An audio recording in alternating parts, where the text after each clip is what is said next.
individuals. Welcome to the special meeting of the Panel on Constitutional Affairs. The purpose of this special meeting is to receive your views with regard to the consultation document on the methods for selecting the CE in 2017 and for forming the LegCo in 2016. I shall be calling upon you to speak one by one, and please do not take more than 3 minutes. 大家發言嘅時候呢，就你可以 When you speak, please stay close to the microphone so we can all hear you. If you can't hear other people, please use the earpiece in front of you. When you speak, you will not be covered, and you will enjoy no exemption under the Legislative Council Powers and Privileges Ordinance. After you have spoken, if there is time, members may ask you questions, or the Secretary for CMA may give a general response. Now we can start. The first one, Mr. Ng Tin Chi.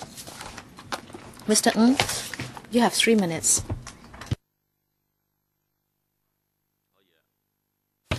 You may start. Mr. Chairman, I have lived in Hong Kong for 49 years. I am an old man in my 80s. I should say I am one of the silent majority.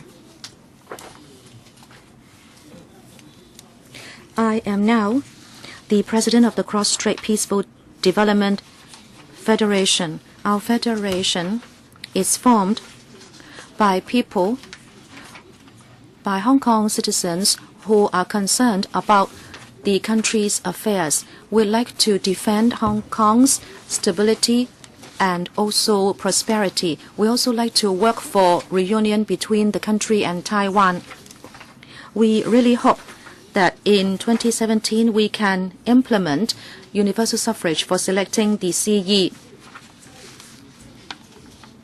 Therefore, we'd like to urge and propose here that number one, all sectors in society should rationally and practically discuss the selection options so that by 2017 we can implement universal suffrage for selecting the chief executive. That is our goal. Number two, Hong Kong is a society with the rule of law. We must abide by the law, and that is our core value. The method for selecting the CE by universal suffrage must be in conformance with the Basic Law and also the NPCSC decisions. The Basic Law has stipulated that there should be a nominating committee with wide representation so that the CE can be selected. Public nomination, political party nomination, and such ideas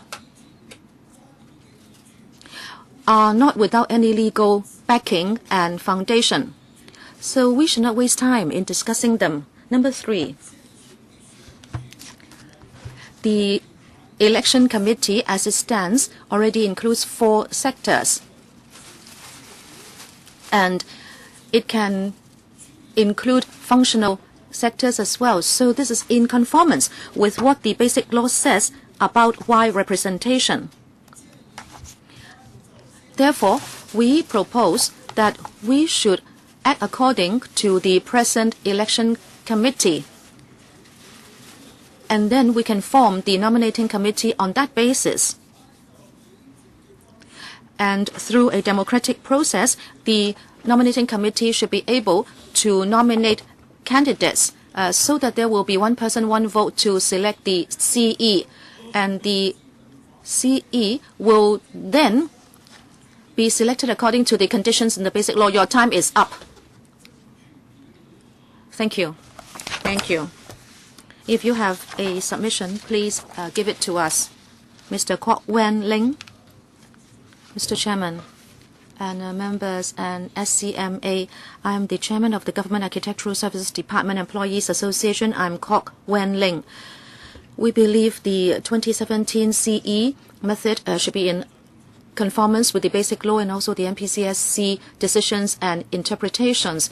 We should act according to the orderly and gradual process principle and also a balanced participation. So there should be a nominating committee formed with wide representation and also in accordance with democratic process. So our concrete proposals are, we believe the nominating committee should be expanded to have 1,600 people, so there would be more participation, and also to give play to the principle of balanced participation. We can take reference from the existing election committee, and the 4 sectors should remain as they are. And as to the methods, to simplify the election procedures so that there will not be too many votes, there should be at most 4 candidates. According to the basic law and the MPCSC decisions, the candidates must be nominated through a democratic procedure, and that is by means of institutional nomination. And so they should be returned by a certain process of the nominating committee, and the nominating committee members should be able to have 4 votes each in order to return 4 candidates with the most votes. As for the voting procedure, to make the candidates widely acceptable, we believe a candidate should get more than 50% of the votes before they can be elected. To simplify the voting procedure, we propose that there should be only 1 round of voting, and then we should go for a priority selection. In other words, the voters should be able to give order to the candidates of their preference or choice. So we will go for the first choice ticked by candidates in order to find the candidate with the most votes. And then the last one with the least votes would be phased out, and then his votes should be accorded in proportion to other candidates until only candidates with over half of the votes will remain. And then as for interfacing with the basic law, the CE would have to be appointed by the central authorities before he can be the CE. If the returned candidate is not appointed by the central authorities, there should be another selection procedure, and the one that was returned in the last election should not be able to stand for election again. So all in all, we expect and hope that the selection of CE in 2017 would be premised on the basic law and also the MPCSC decisions. We hope that it will be smooth. Thank you. Next one, Mr. Chung Ho Ming. Thank you. We are discussing the methods for selecting CE in 2017 and forming LegCo in 2016. I will be chiefly talking about the forming of the selection committee. According to Article 45, the selection of the CE by universal suffrage upon nomination should be by a broadly representative nominating committee in accordance with democratic procedures. Some people say we can just turn the present selection committee into a nominating committee. I don't think so. First of all, the 2012 selection committee has been returned only by 250,000 people, or just 7% of all eligible voters in Hong Kong. So it is not representative. For example, there are 60 seats of the fisheries and agriculture constituency, but they are returned only by a handful of candidates. But then in the education sector, there are thousands and thousands of people working, but then they only return a small number of people on the selection committee.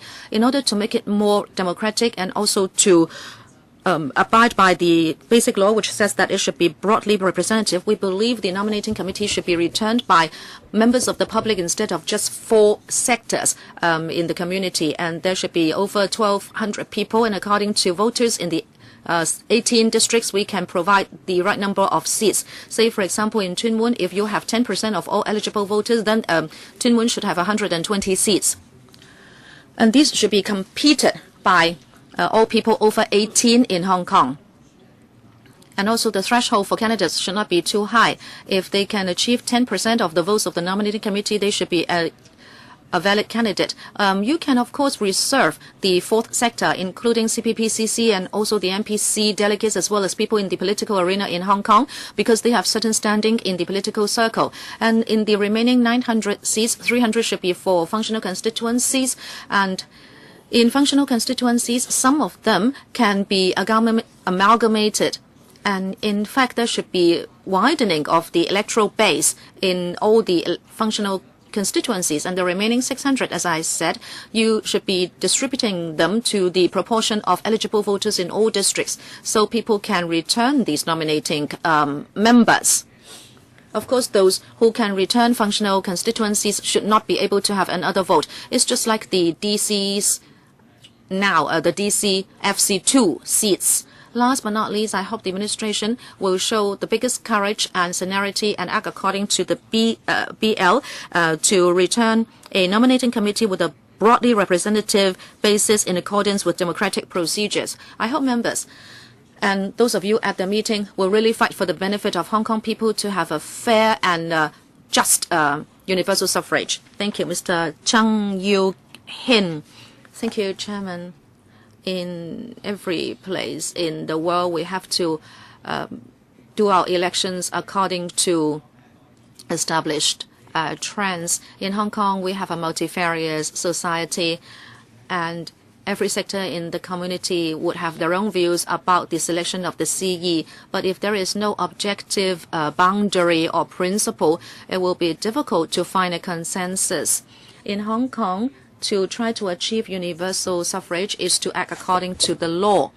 All sectors should act on the basis of the basic law and also MPCSC decisions and work together to achieve universal suffrage according to the timetable. Next one, Ms. Meng Mei-ling. Thank you. The spirit of the rule of law is the most important core value in Hong Kong. In 2017, we will be having one person, one vote to select the CE. This is the constitutional duty of the ARG, and also this is the wish of the central authorities as well as Hong Kong people. On this issue, it has to do with the basic rights of Hong Kong people. The BL is our mini constitution. It stipulates that the selection of the CE by universal suffrage is already regulated by Article 45 of the BL, that it should be they should be nominated by a broadly representative nominating committee, and there are no other choices. So in order to act according to the law, we cannot put the BL aside because you will not be able to achieve universal suffrage, and this will go against our core values. When we discuss universal suffrage, we should concentrate on it instead of trying to achieve the ulterior motives of some people or to help gain political currency for some political parties. We are of the view that as long as we stick to the nominating methods of the nominating committee, then we can return a CE that will represent the interests of Hong Kong people. There should not be more than 2 to 3 candidates. There will be competition, but then the voting method and the procedures will not be overly burdensome because that would waste social resources. And also, if you have a limited number of candidates, then the returned candidate would be widely accepted by the public. We hope that all sectors, including members of LegCo, should agree to disagree and hold rational discussions to try to forge a consensus so we can implement one person, one vote to achieve CE universal suffrage in 2017. Thank you. Next one, Mr. Raymond Chu Lok Fu. Good afternoon, Chairman, members. Hong Kong people and SARG and also the central authorities have this common ideal, and that is to have CE universal suffrage in 2017. It's going to turn a new page for Hong Kong. This has to do with the basic interest of Hong Kong persons. In order to have one person, one vote for CE in 2017, all sectors in the community, including LegCo, should agree to disagree and hold rational discussions, forge a consensus, instead of having people working for their own private interests and trying to put a barrier on the way. Democracy and the rule of law cannot be separated. We must abide by the spirit of the law. That is our core value. When we have this very important moment in front of us, we must respect the law. We have to abide by this core value. And the legal basis for returning the CE is in the Basic Law and also MPCSC. In Article 45, it is said that the selection of the chief executive shall be by election or through consultations held locally and be appointed by the CPG. And in the end, it should be by universal suffrage upon nomination by a broadly representative nominating committee in accordance with democratic procedures. Candidates nominated by a broadly representative nominating committee will be in accordance with the basic law, and there should not be, therefore, any three-track nominating procedure or political party or public nomination, because anything that goes against the BL and the NPC-SC decision is not worth discussion. On this crucial issue of universal suffrage of the CE, we must not allow this to be made a stage for some politicians to gain political currency. We must insist on the nominating committee procedure so that we will have candidates who are broadly representative, so they will represent the overall interests of Hong Kong people. There should not be more than 2 to 4 candidates, so that there will be competition, but then the voting procedure will not be overly complicated. We don't want to waste too much social resources. And also, we have to make sure that the CE return will be widely acceptable to the public. Thank you. Mr. Ip Chang Sing. Thank you, Chairman, members. Our view is we hope the amendments to the methods for selecting the CE and also formal the electoral would be made according to the basic law and also the NPCSC decisions.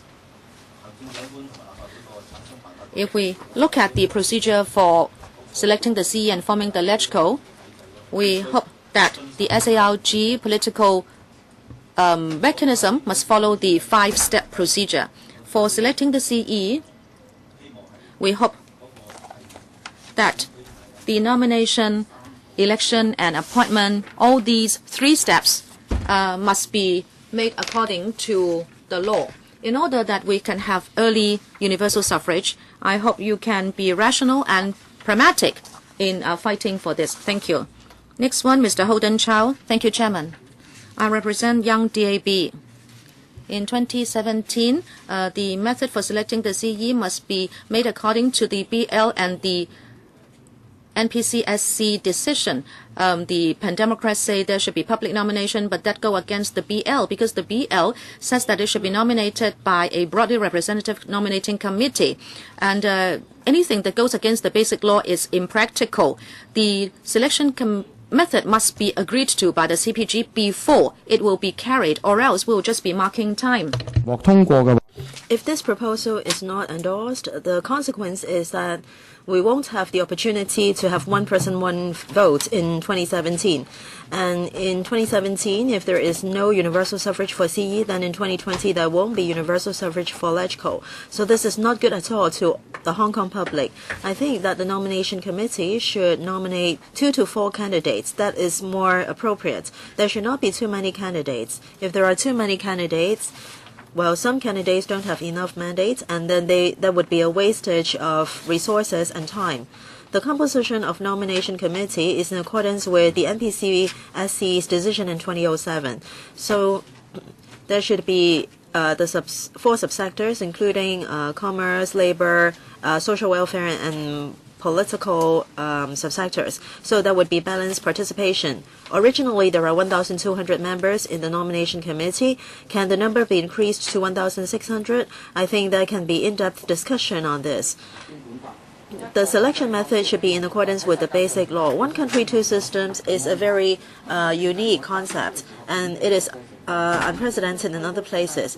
If we only blindly transplant the Western approach to Hong Kong, that is not appropriate.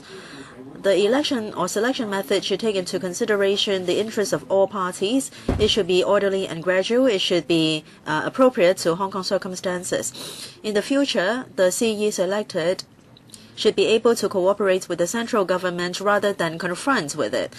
If you imagine, if the CE lead confrontation against the central government, that would harm our economy. The central government said a number of times that they're sincere in achieving universal suffrage.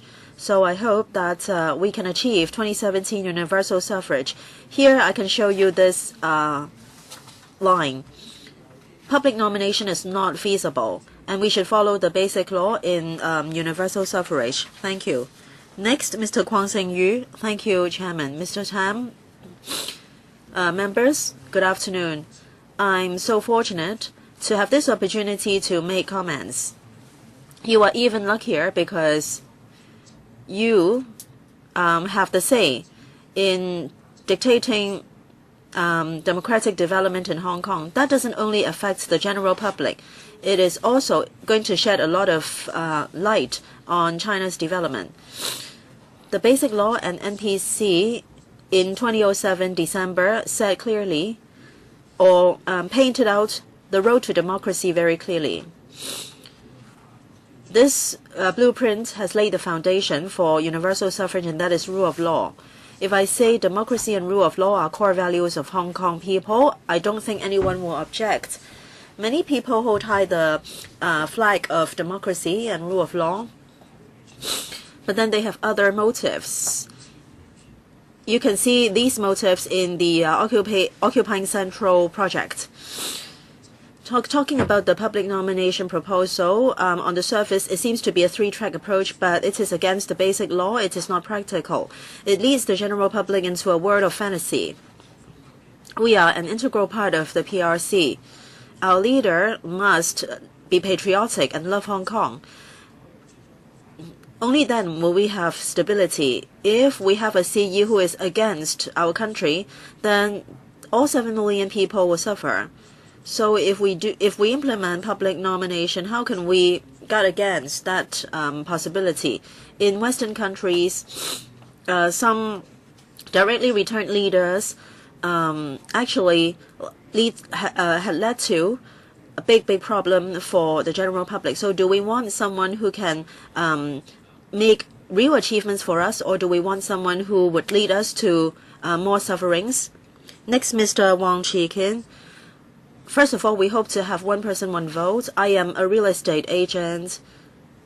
I understand what is meant by bargaining for price, but even in doing so, you will have to use your brain to analyze the situation.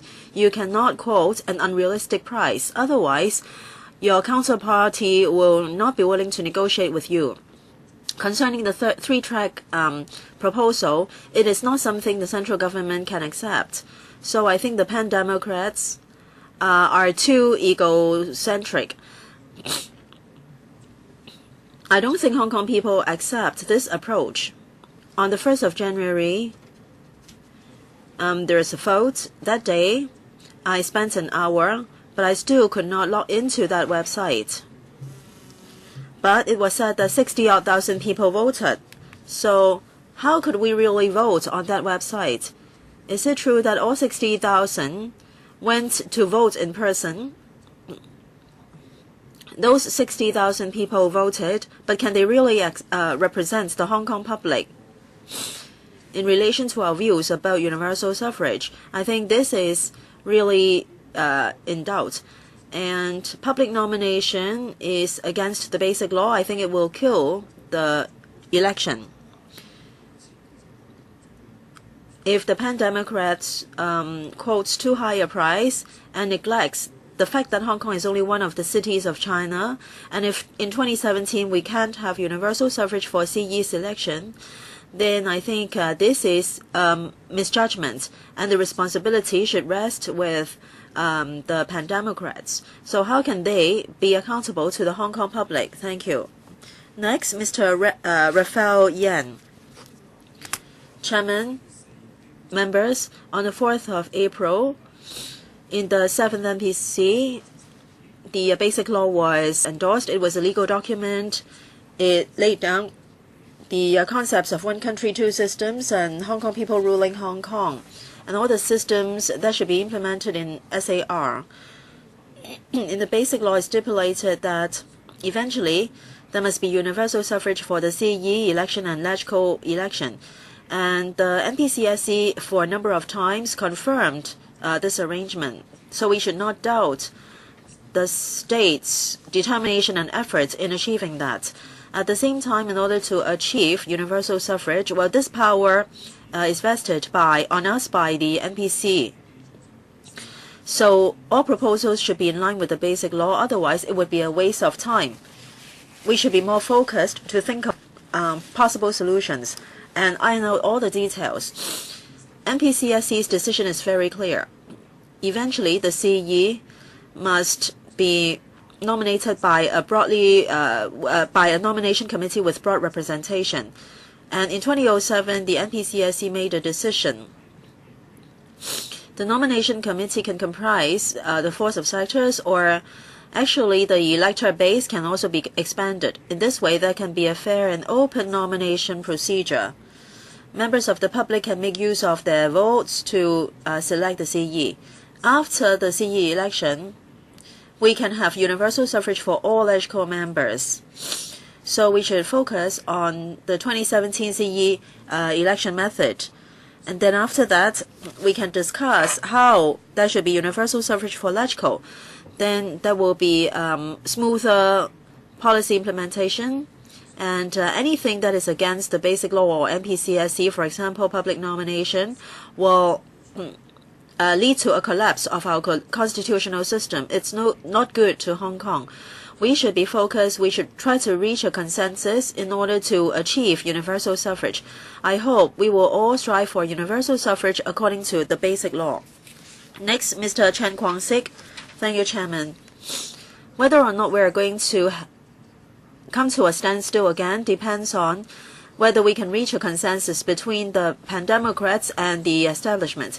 If we can achieve a win-win proposal, we can promote democratic development. At the same time, our political division can be eliminated, and then the legislature can concentrate on the policy discussion.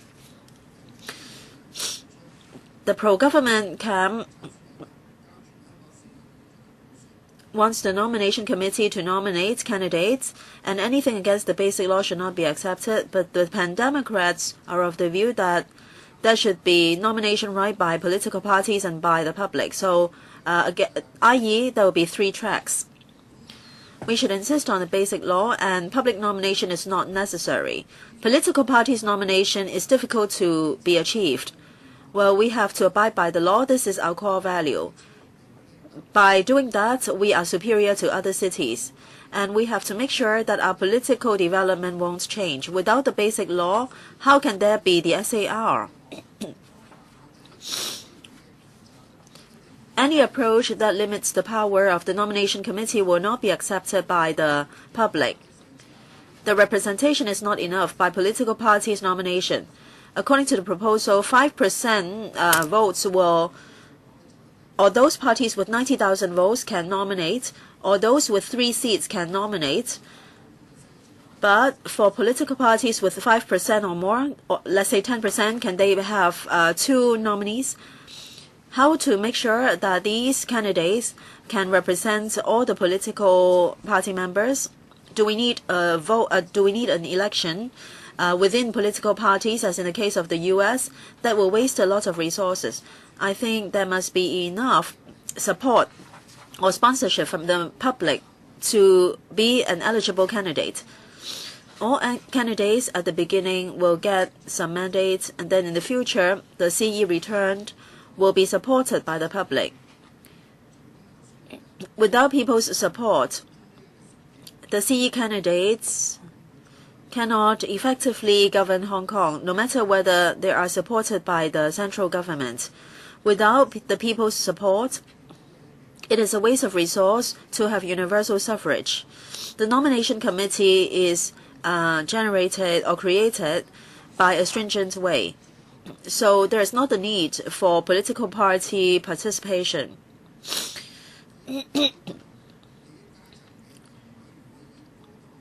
The nomination committee can make use of a highly democratic way. The candidates with the 3 candidates with the biggest number of votes will be returned. This is the most reasonable arrangement. Some provisions may not be welcomed by all, but then we have to abide by all these restrictions. While not damaging the basic law, I think if it is technically feasible, we should actually try to constrain some people's seizure of power. Okay, please put down the board in front of you because it blocks the way of other deputations. Thank you. Thank you very much for allowing me this opportunity to present my views. Some time ago, the public nomination proposal will not be in compliance with the basic law because according to Article 45, the candidate should be nominated by the nomination committee. And under the public nomination approach, will that be more representative than the nomination committee? The education sector and the publishers can work together and they get 100,000 signatures to support one candidate.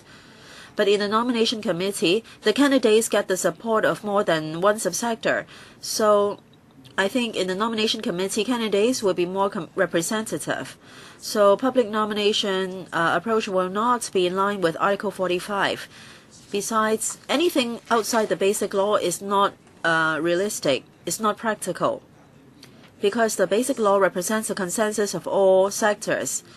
So anything beyond the basic law will be beyond or against stakeholders' expectations. According to the 5-stage approach, well, it is also agreed to by the central government. So everything must be in line with the basic law. Some are of the view that the nomination committee is not democratic enough. In December 2007, the MPCSC made a decision. So there should be 4 subsectors: commerce, professional, labor and social welfare, and political sector. And there would also be the district councillors and electoral members. So the point is, how can we make sure that under this mechanism, different people can participate? We should not assess how this mechanism will be abused or taken advantage of. We don't want to lose the opportunity of having one person, one vote. It will be a backward move in that case. Next, Mr. Lee Ching-hang. Thank you, Chairman, members. Under one country, two systems, Hong Kong is a unique place. It is difficult to have parallel situation in other places.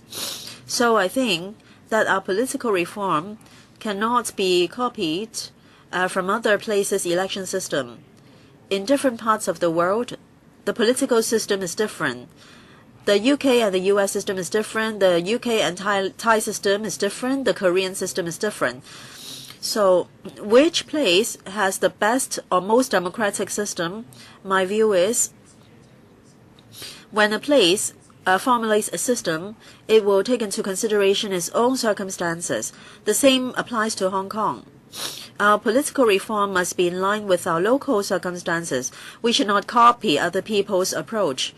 What are our actual circumstances? Under one country, two systems, we are an SAR. Everything must be in line with the basic law, including political reform. Anything against the basic law requirement is impractical and a waste of time. Our election method must be agreed to by the central government. Some people may disagree with me, but if we view from social benefit, the selection method and the CE return must be in line with the basic law so that he can work well with the central government. Only this will be good to our economy and people's livelihood. The central government and the SARG do agree that we can have universal suffrage in 2017. So we should now discuss what should be the right selection method. We should not cause damage or start confrontation. Some organizations would like to see a collapse of the Hong Kong economy, and they would make use of that to negotiate with the central government. This is against the law, and this will harm our economy. The Hong Kong public will also suffer economic loss. There may be irrational confrontations. As a result, there may be injuries of people. So our discussion must be rational and in line with the basic law. Later on, I will send a written submission to the Secretariat. Thank you. Next, Mr. Leung Yip-chun. Secretary, Chairman, members, good morning. Good afternoon. First of all, I really anticipate the one person, one vote situation in 2017. before reunification, the Queen appointed the governor, and we had to accept that. At that time, universal suffrage was very far away from us. The UK didn't give even a verbal promise for us to have universal suffrage. After 20 years of pursuit and waiting, finally we can have universal suffrage. But we have to face the reality. In 2017, the CE election method must be in line with the Basic Law. Any arrangement against the Basic Law will be anti-constitution. It will block the way of universal suffrage. It won't be supported by people. Every place has different circumstances. The political system is different. In the UK and the US, they have indirect election, and in Italy, there is mixed election system. We should take into consideration our actual circumstances and Basic Law. We should achieve balanced participation. And then in 2017, we will have the CE election. I think that should be the 1% nomination threshold. Those who would like to take part should have at least 1% votes from the nomination committee. In that case, different people from different sectors can participate. With this approach, the central government will find it acceptable. The Hong Kong public will accept it. There will also be people's support for the CE. A few years ago, people asked for the right to select the CE. Now, we can have one person, one vote in a few years' time. But some people suggested some arrangements against the Basic Law. We really doubt whether they would like to see constitutional advancement or real democratization. Democracy without compromise is not real democracy. So I hope that we can agree to disagree. We can try to build consensus. I hope political parties can be rational and practical. They should not let their benefits or political benefits become superior to public interests. Next, Mr. Wai Wing Lam, Chairman, Secretary, members, good afternoon. Today, I can be here to make my comments. I'm very happy. I'm the Vice Chairperson of the Hong Kong Pt3 Commercial and Industrial General Association Limited. Before the reunification, we were ruled by the British government. We didn't have democracy. We didn't have freedom. After reunification, the joint declaration states very clearly that the Basic Law states all the conditions for universal suffrage and the goal for dual universal suffrage. The democracy element is getting higher and higher in our election method, and we should be happy about that. I really hope that all sectors in Hong Kong can discuss together. There should not be confrontation, so that we can have universal suffrage. In 2017, I can vote for someone who can be loyal to the country as well as to Hong Kong. No, there has been no confirmed definition of universal suffrage. Now, for Hong Kong, the NPCSC's decision is the most authoritative standard we have. Hong Kong is the capital of rule of law. We have to go by law, Basic Law, and the NPCSC's stipulations on universal suffrage, which are quite clear. The election of the CE should be broadly representative. It should be according to the nomination by the nomination committee. Public nomination or nomination political parties are not in accordance with the Basic Law. It will only disrupt Hong Kong. We are business people. In the past few years, business has been difficult. What has caused that? Some people try to disrupt Hong Kong. We are against that. Those who go against the Central People's Government certainly cannot be our CE. Hong Kong is an SAR. The nomination of the CE and the election of the CE are all stipulated in the basic law. But some people want to discard the basic law. We must remember, one country, two systems. One country is first. This is paramount. We must go by the basic law. Mr. Louis Wah Yuk, I represent the friends of the forum. The election of the CE in 2017 must be according to the basic law. Otherwise, it will do harm, even though it's one person, one vote. It must be an election by proportional representation.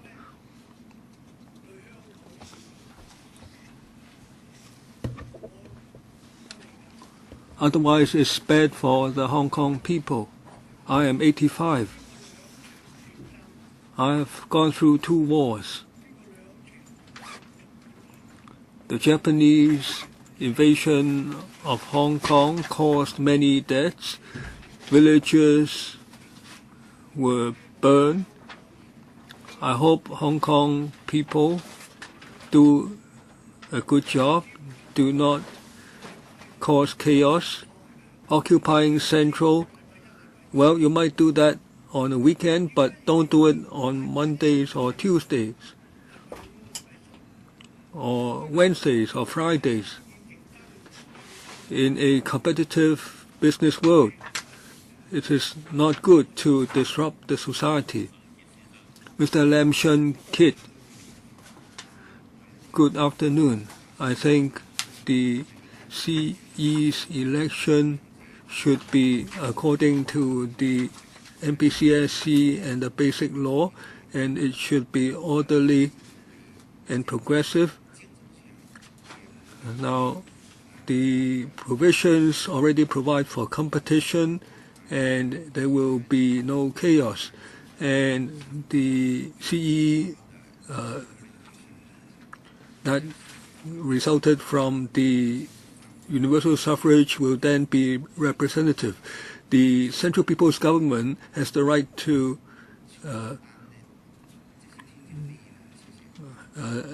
appoint the CE, so that cannot be changed. Next, Mr.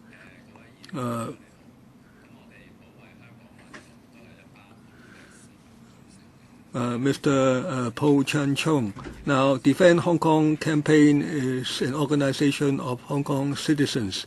Now, if we can have universal suffrage of CE in 2017, we will be very happy. We think the Central People's Government and the Hong Kong government are motivated to have a solid review of our political system. But there are some people who are against the Central People's Government. They want to disrupt the political situation in Hong Kong. They might be really trying to cooperate with some foreign powers to cause a deterioration in Hong Kong. So as we try to promote political reform, we must note whether some people are trying to challenge the legal system in Hong Kong. They raise some low-level concepts which they claim to be law-abiding, and in fact it comes from some people in the university now, and the recently mooted idea of a concerning universal suffrage by a so-called scholar of University of Hong Kong, I think that is quite unreasonable. Now, some person can vote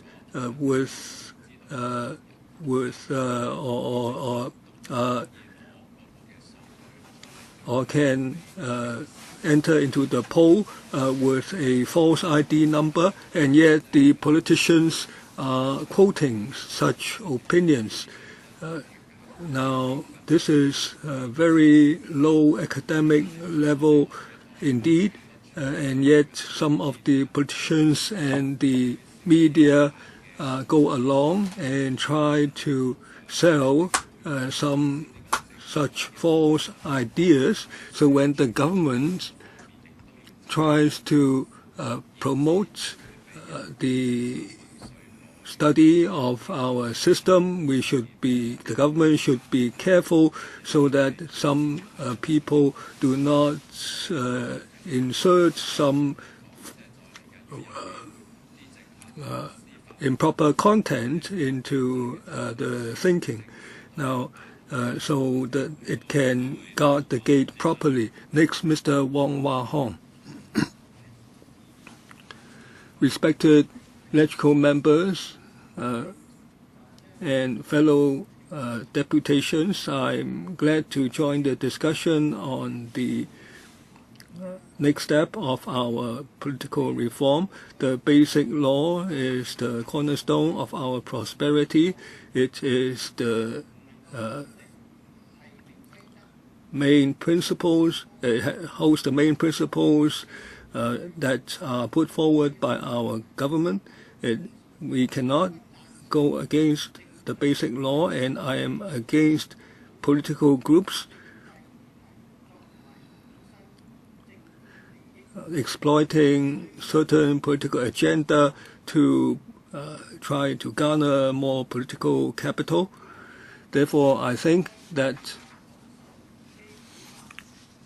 one must strictly adhere to the roadmap as provided by the basic law. The BL provides that the CE of the HKSAR and the electrical should be generated in such a way that the CE is nominated by a broadly representative nomination committee by democratic procedures. The basic law stipulates that the CE should be nominated by democratic procedures by a broadly representative nomination committee. So the CE election should be according to law and work within the framework provided by the MBCSC. Any public nomination that tries to circumvent the nomination committee is unfounded.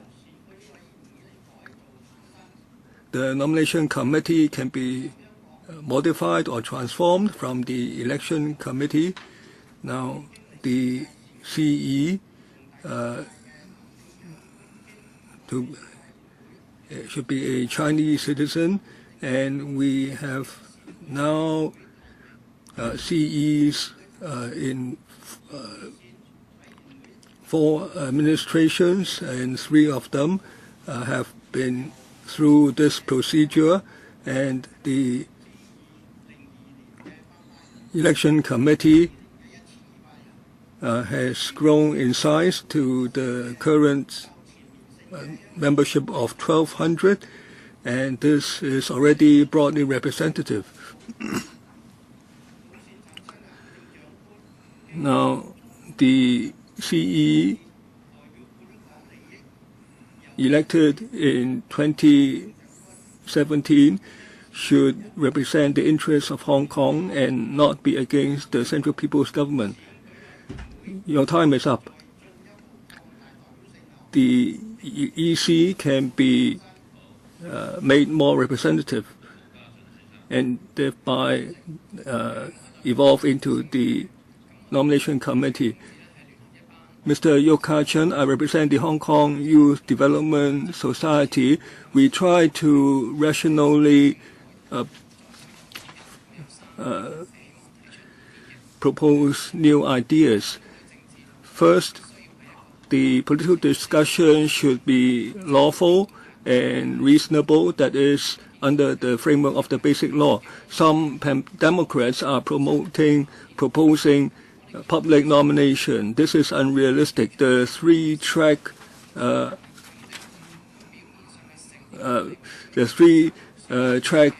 scheme, they say that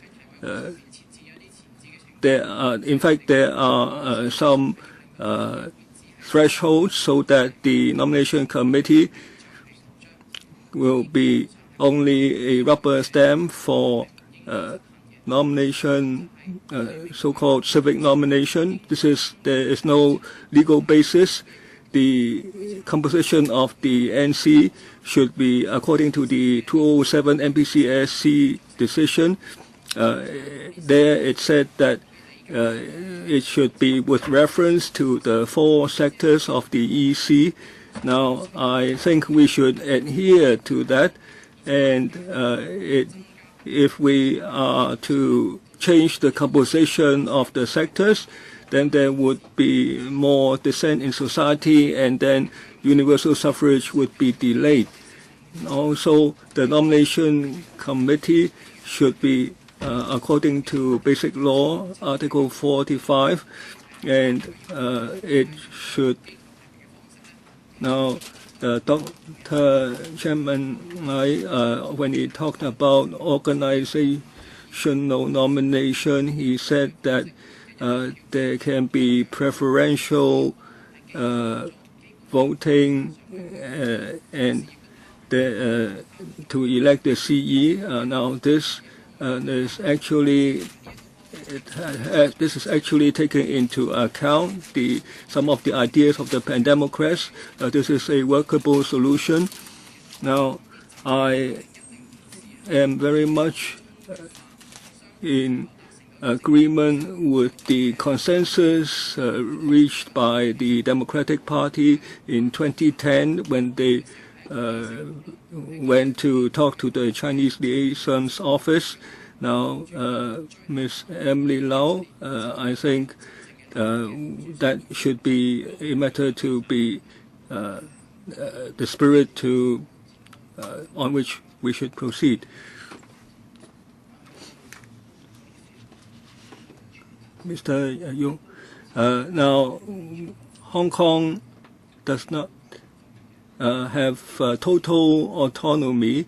The NPC has constitutional responsibility for Hong Kong, and Hong Kong must act according to the law, the Basic Law, in regard to the election of the CE.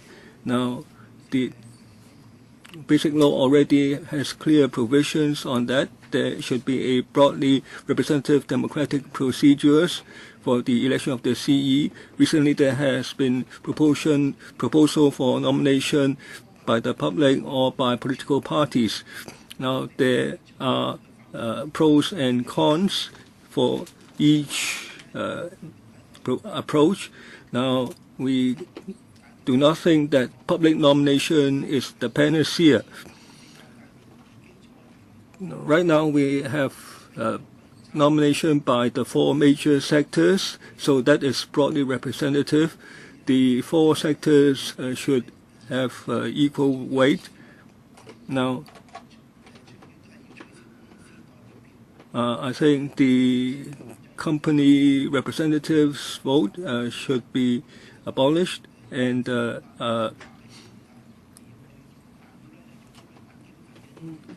so we should not abolish sectors go against the Basic Law. Now, the new broad FC is already a great step forward. Now, Hong Kong has never been politically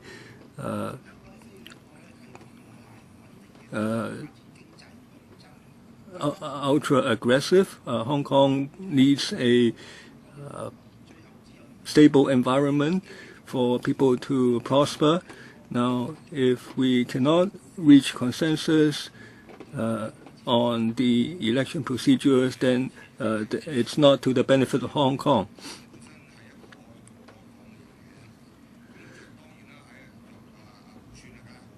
Now, I am support.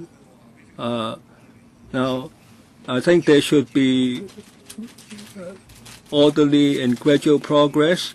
Now, right now, people are talking about dual-track nomination. I don't know what that has got to do with Basic Law Article 45. Now, if Hong Kong doesn't proceed according to Basic Law, now if people will not dare to do business with Hong Kong, and the CPG is to appoint the CE. They have the authority, and yet people want to cause difficulty. I don't know what's the objective. Now, they talk about these international conventions and try to apply that to Hong Kong. I don't think we need to pay heed to that. Now, if we adopt all these international covenants, then these people will go to Beijing and raise other problems. Now,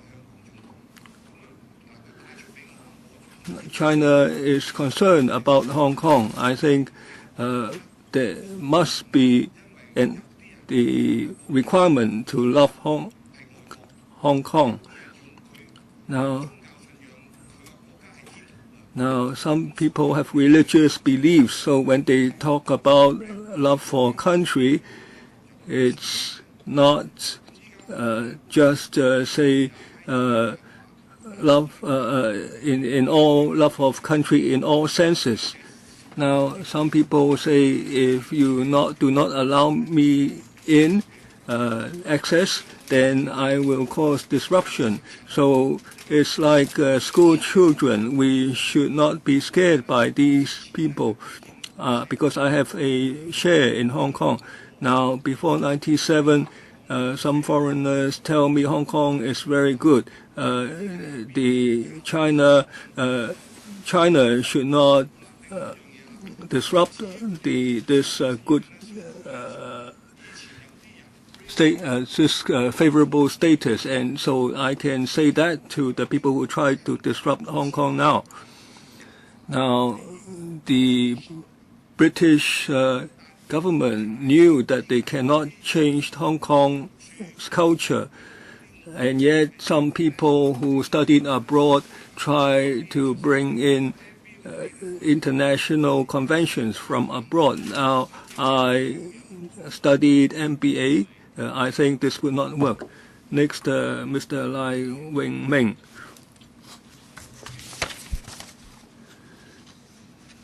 Concerning the discussion on the election of the CE in 2017 and that of LegCo in 2018, now 16.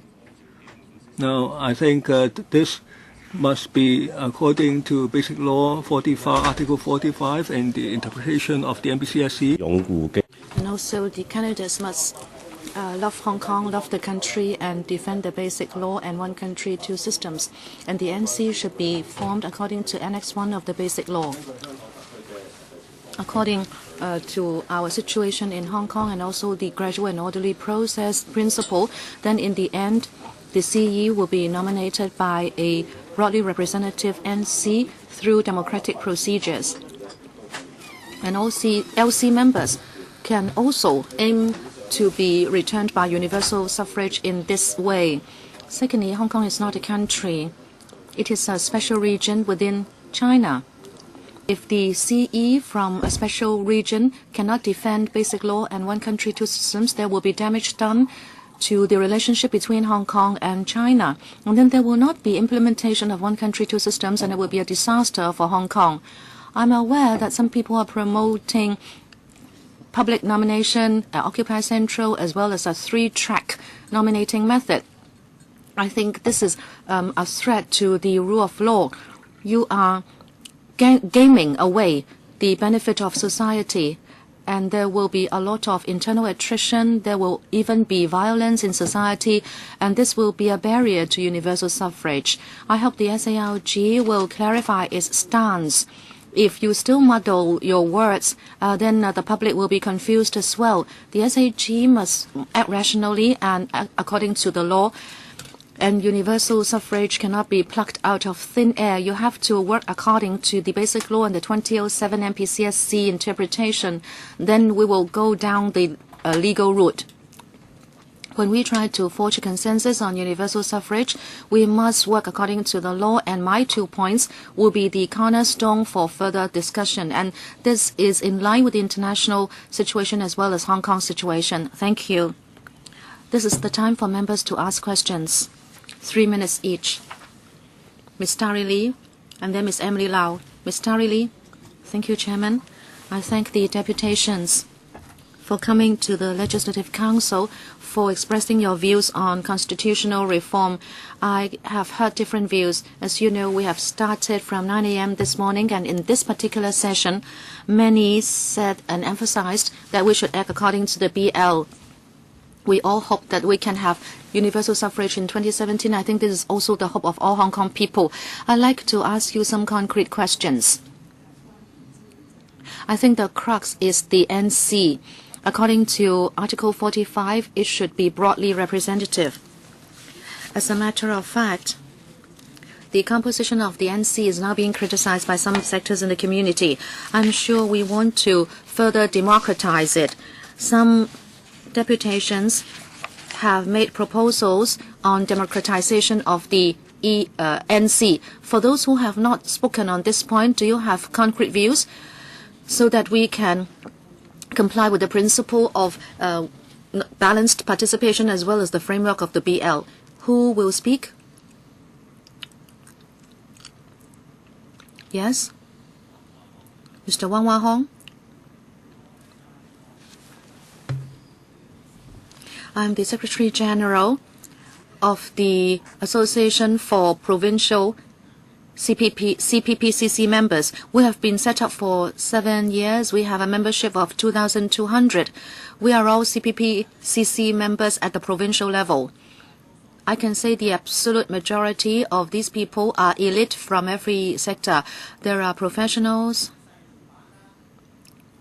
Many of them operate their business. They also represent different groups and communities.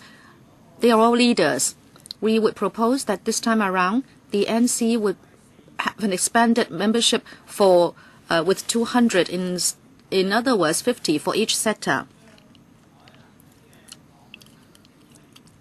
And we believe our association should be included. Thank you. Thank you. Mr. Chen Kwang-shek. We hope there will be a democratic NC, but people can define democracy differently. Some people just count heads. But we understand that the BL says there should be balanced participation. In other words, there should be sectors. Even if a sector is small, it should be represented. So we will not become a populist or welfarist city. In many countries in Europe, they were populist, and in the end they became countries of welfarism. But we should remain capitalist with balanced participation. Ms. Emily Lau, thank you, Chairman and deputations, for coming to speak to us. Mr. Chen, the last speaker, said that there should be balanced participation. In other words, with balanced participation, there cannot be democracy.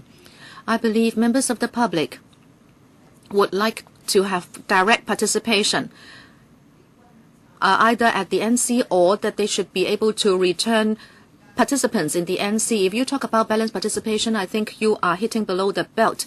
The NC has an electorate of 200,000. They return 1,200, and then 689 people returned CY Leung. Just now, Mr. Mook said it supported the DP in our discussion with the CPG. In fact, we talked to everybody. We can talk to you, DAB and the SALG and also the CPG. However, that time we achieved a good result. Frankly, if we did not support that proposal that year, we would not be here. There would not be further dialogue on universal suffrage. It is because we supported that proposal in 2010, and it was in line with Article 45, an orderly and gradual process. So the CPG said that there could be universal suffrage in 2017. So we should do things in an orderly manner. This time around, it should be universal suffrage. It is not about people who love country, love Hong Kong before people can become candidates. We are not plucking anything from thin air. We are not going for the biggest bargain. I'm talking about balanced participation in meaning that everybody should be able to take part in the election. This should be allowed. You say only people who love the country and love Hong Kong and those who do not confront the CPG should be able to stand for election. But let us know, how should the proposal be designed in order to debar these people from entering the race, not to mention winning the race? What you are saying is that these people should be kept out of the race altogether. So tell the Secretary and LegCo how we can design the scheme so that those people will not be able to play a part. And is that proposal to be recommended to the Hong Kong people? Who should speak? The one at the back, Mr. Fu Chen Chong. Democracy, is that going to be decided by votes? In other words, whether everybody should have a vote and a vote of equal weight. Is that the fairest, the justest way? I'm worried, like in Thailand, there is a riot. They also have democracy. They returned the premier by one man, one vote. But you can see that given the situation in Thailand, which is quite similar to that of Hong Kong, if there is populism, then one man, one vote may not give you democracy because people contribute differently to society. Even if we have balanced participation, we should have broadly representativeness. Let me be frank with you. Some people contribute more to Hong Kong, and they represent a certain sector, a certain stratum or profession. So we should not just go for one man, one vote. It should not be as simple as that. When I look at other countries, when they conduct elections, they do not just go for one man, one vote and claim that that is a good election system. So when you always brandish international standards, I have to ask you, which country just go for one man, one vote in designing the election system? Because of time constraint, lastly, I'd like to give the floor to Mr. Raymond Tam to give a general response. Thank you, Chairman. Thank you. Deputations who spoke in the 5th session. My colleagues and I have listened to you carefully, and I have jotted down the main points. I could summarize 2 points from your speeches, and those are in line with the views of the administration. I have heard the deputations, and I think many of you said that we should act according to the basic law, which should be the basis for taking things forward. How can we give play to the principles of the basic law? You have made different views. Say, for example, Mr. Zhong Ho-ming said that there should be a democratic procedure and broadly representatives, and he interpreted them in a certain way. And other people said that we should go for the existing election committee mode, etc. We welcome all the views. And as I said, I could see this common thread, and that is you are all happy to follow the basic law principles and provisions. I think we should all be happy about this. And the second common thread is that quite a few mentioned that in the end, we need approval by the CPG, and the CE would have to be appointed by the CPG. Indeed, in the design of our political system, the central authorities has a constitutional role in Hong Kong affairs. As you said, the election procedure, the amendments to annexes of the Basic Law, all those have to be approved by the NPCC. Of course, it can also amend the Basic Law. After the CE is returned by universal suffrage, he or she must be approved and appointed by the CPG. And even if a CE is already appointed, he is still responsible and accountable to the central authorities according to Article 43 of the Basic Law. So the CPG has a constitutional role. And of course, the SALG has its own role as well, as Mr. Chen Kwang-shek said. At the present stage, the role or the duty is here within the SALG itself. Even pro-establishment, pro-democracy groups must forge a consensus because the Basic Law requires that the proposal should be endorsed by 2/3 majority of the LegCo. In this room, at least we need 47 members carrying it before we can have any proposal supported. In other words, we need support from a cross-section of the political spectrum. The SALG has our duties and responsibilities, and then we need a 2/3 majority support in LegCo. And then, as a whole, the SALG's proposal must interface with the CPG's role, or else if there is no appointment in the end, there will be no CE returned. So I tend to agree with you. One or two deputations asked the SALG to promote the BL more. We will take on board your views and see what more we can do. Thank you, Chairman. Because of time constraint, that ends this session. We thank the deputations for coming again and also the individuals who have come. Thank you. We will start the next session right away.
大家湊好啦我哋今日呢個呢係政制委員事務委。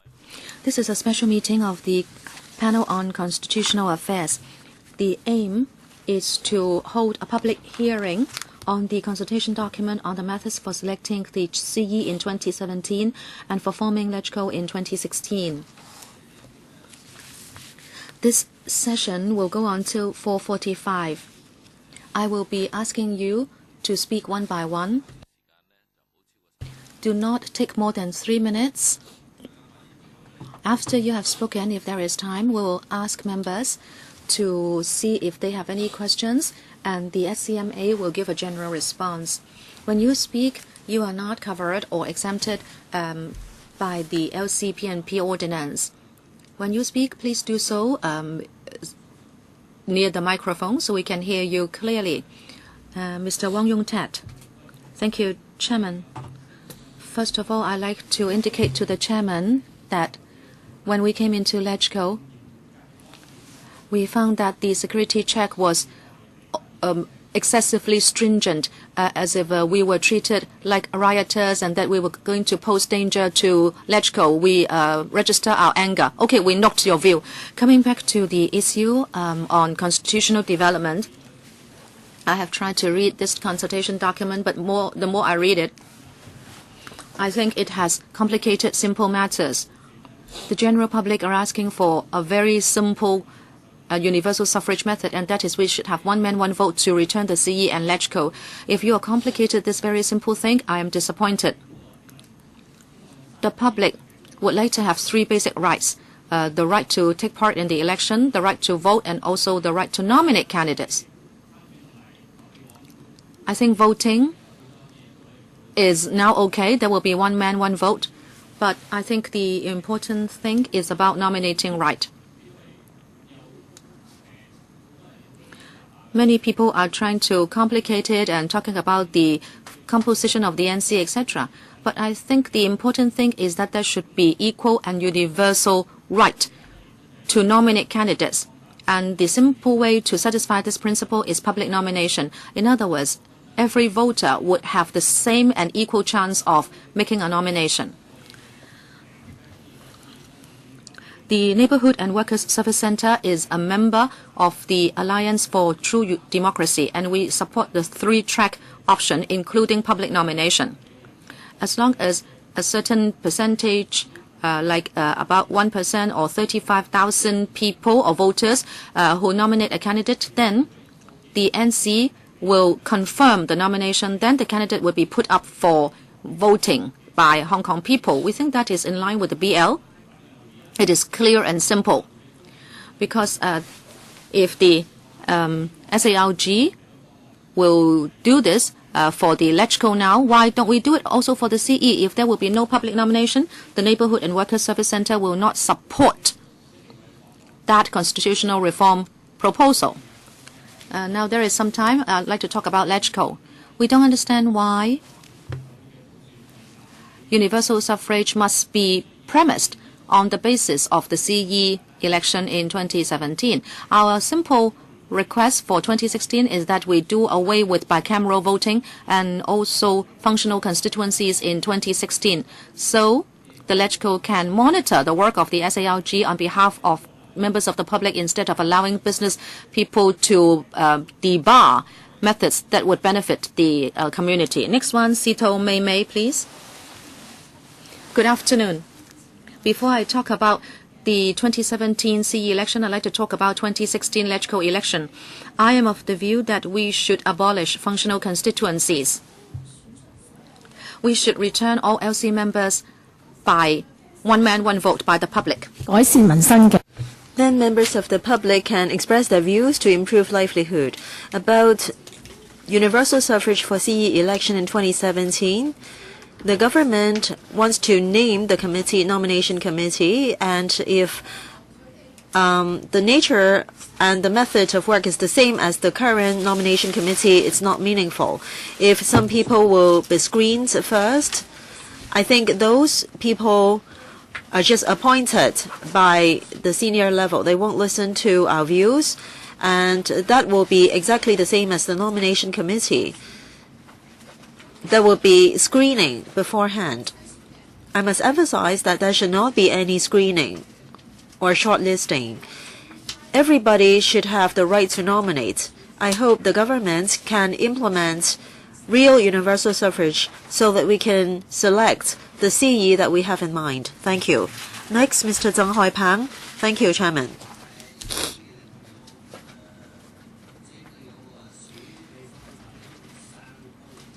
I think it is important to have public nomination, public voting, and civil disobedience. I think these 3 things are what we are asking for on behalf of Kwai Chung Estate Elderly Rights Concern Group. Besides, I hope that Beijing should not say too much or give too many comments, because since the beginning till now, they said that the CE should be patriotic and love the CCP. 95% of Hong Kong citizens love the country and the party. But then there's no definition of what do we mean by loving the country and loving the party. If we want to achieve universal suffrage, is this really an expression of loving the country and loving the party? What is the definition of that? I'm not sure.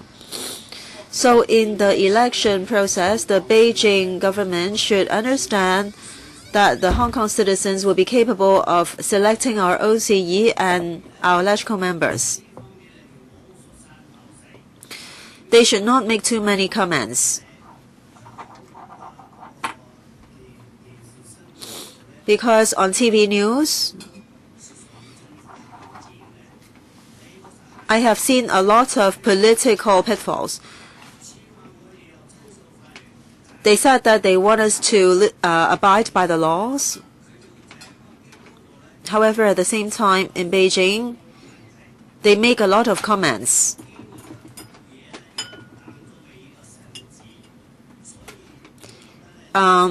They treat the authority in Beijing as God. So I don't think that is right. Besides, about the nomination committee, well, it comprises 4 subsectors.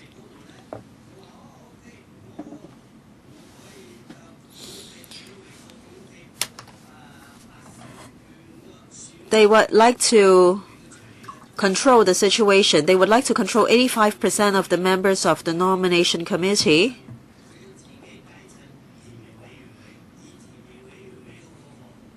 And they actually want to adopt the nomination committee method in place of election committee.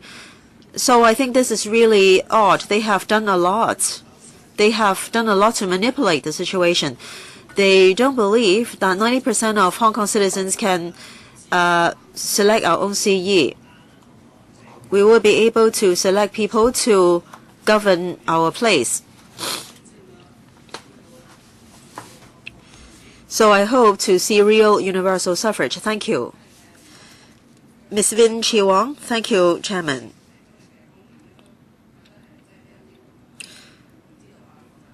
I think that the security check in this building is outrageous. I don't see any difference between this and other public hearings. Talking about the election method for LegCo, this consultation document made little mention of that. We want to achieve democracy, and for the sake of public interest, functional constituencies should be abolished. Before election, those members returned from functional constituencies are only window dressing.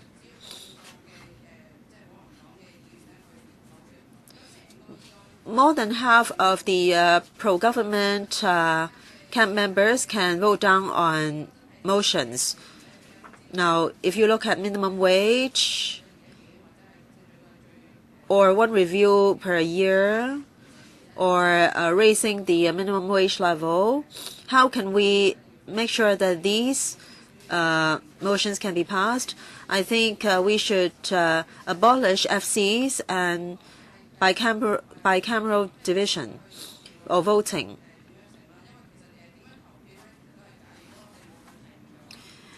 We should not consider voting at this stage because it's meaningless if we don't have the right to nominate. When it comes to the nomination committee, if you only expand its base from 1,200 to 2,000 or 3,000, at the end of the day, you will be the ones to shortlist some candidates for us to vote. Even if we can have one man, one vote, how meaningful would that be? The final candidates will be those whom you have expected. They will serve the central government. Will they really listen to Hong Kong people's view? We should have the voting rights. At the same time, we must have nomination rights. So there should be public nomination. We must have a fair and general opportunity to nominate, as in the case of district councillors or LegCo member election. So in order to have democracy, there must not be any screening or shortlisting. Well, the security check has nothing to do with the secretary. It is there to protect everybody's safety. Next, Ms. Leung Kam-wai. Mr. Leung Kam-wai. I have been to LegCo a number of times in the past. There was no such security check. So, Chairman, even if this has nothing to do with the secretary, if LegCo handles public consultation in this way, in the future, I won't choose to come to LegCo to express my views. Back to the topic. After so many years, after reunification, we have a number of CEs, and principal officials have changed a number of times. However, people's livelihood, especially among the grassroots, is still very painful.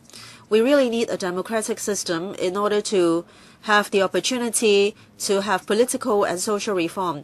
The government doesn't pay attention to grassroots aspirations. There will be further division in our society. There will be class conflict, and this will threaten credibility of the government. In recent years, our wealth gap is more serious, and there is more and more social conflict. That's because the government's policies are skewed towards the consortia, and they abuse the grassroots. Over the past years, most members of the public did not have chance to take part in elections. As a result, the government doesn't need to be accountable to the public. The public cannot monitor the government's work effectively. We cannot discuss with the government on the way forward. All these problems related to governance are caused by this undemocratic system. We think that a comprehensive election method is such that each voter should have the right to nominate, the right to vote, and the right to take part in election. In some advanced countries, there is the right to impeach or to dismiss. So I think a good election method must have at least the right to nominate, the right to vote, and the right to be elected. So each elector should have the right to nominate future CE candidates. We should not give this right to the nomination committee. The nomination committee will do a shortlisting first before members of the public can choose. So governance-related problems will continue. Grassroots can't have their livelihood improved. The existence of FCs and bicameral voting will distort people's or public views seriously. So I think in the coming LegCo election, FCs should be abolished. Next, Ms. Flora Chan. Good afternoon, Chairman and members. I am sitting here to discuss this topic with all of you because the current CE and the former two CEs are not satisfactory. One is worse than the other. And the government operates in a black box. There's no transparency. They don't understand people's view. They only do their own work. Article 23, national education, the denial of license to Hong Kong TV, the change of the editor-in-chief of Ming Pao, and so on are examples. So in our society, there is an invisible hand gradually interfering with Hong Kong's affairs. This is a kind of red terror. And I hope that Hong Kong people should not be naive. Silence doesn't mean consent. We cannot evade from the problem. We have to voice our opinion for our own interest. The CE should be a Hong Kong citizen, and he must have public interests of Hong Kong in mind. He should not only serve China. Otherwise, he won't try to strive for the best interests of Hong Kong. we should not adhere to things fixed 20-odd years ago. Yes, that can serve as a reference, but we should not just follow that as a hard and fast rule. We have to change with time. No matter whether we are talking about public nomination or what kind of nomination, there must be the element of public participation. Only then will the public think that the election is fair, and definitely there must not be any shortlisting. Why is it that Beijing has no confidence in Hong Kong? About logical election, I firmly believe that FCs should be abolished. Voting by division should also be abolished because the result of voting is not fair and not reasonable. 18 votes of objection will mean that nothing can be passed, and so that means the majority has to follow the minority. Grassrooters are always bullied by the big consortia. Minimum wage has been discussed for so many years after it can be passed as law. There is discrimination and prejudice, but you still turn a blind eye. There are always the disadvantaged groups. Democracy in Hong Kong is very backward. That's because of the FCs. At the beginning, Hong Kong won at the starting line. Now we have lost at the line of reunification. Our education, healthcare, CSSA, and so on have been undermined by Beijing. We don't have electrical and CE who are people-oriented. Our government is not based really in Hong Kong. At the end of the day, we won't be able to make our living. If I can choose, I will choose to sleep on the street in Central. Next, Mr. Ola Hang. Thank you, Chairman. I hope that the CE candidates can be returned from public nomination, because only public nomination can reflect each and every citizen's intention or preference of CE. Without public nomination, the election method may be in line with basic law, but definitely it is not a democratic method. It is not a fair and universal election. The government, especially the secretary, in the process of consultation made many comments about suggestions from the community. And he threatened Hong Kong people by referring to the central government. I am really infuriated because there is preconceived idea in the consultation. You don't really want to listen to eligible electors' views in Hong Kong. I want to remind the members from GCs, your seats are nominated by all the eligible voters in your GC. If you don't support public nomination, I think you are self-contradictory. I would like to remind some pan-democrats, well, they have made some recommendations on universal suffrage. Some members have reservations about public nomination. I really feel angry about that. Without public nomination, it is not an election. It is not a fair election. So I hope that you will not mislead the public about the concept of democracy. You are undermining people's trust and confidence in striving for democracy, and you are disappointing the public. Thank you. Next. Thank you. Mr. Ouyang Kwong Wing. Thank you. I think our consultation on constitutional reform cannot go against the basic law, because we have one country, two systems, and our situation is unique. We have one country, at the same time, two systems. So, in fact, one country comes first. What does this mean? Many issues about the future of Hong Kong, like people's livelihood, economy, constitutional reform consultation, will be under the framework of basic law. The central government has the right to participate in discussion, so we should not forget about this.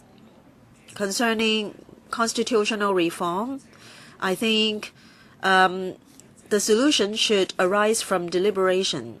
And this consultation provides a platform for all sectors to discuss in a practical way.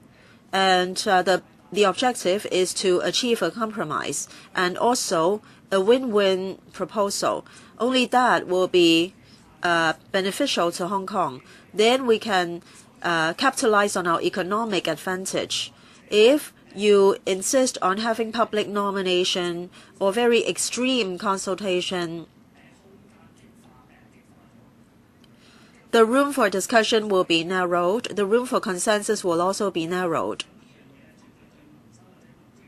This is definitely unfavorable to people's livelihood and democratic development. At the end of the day, we will come to a standstill. If the proposal is not supported by the central government, then in 2017 we won't have one man, one vote for CE election. We may even lose the opportunity to have universal suffrage for LegCo election.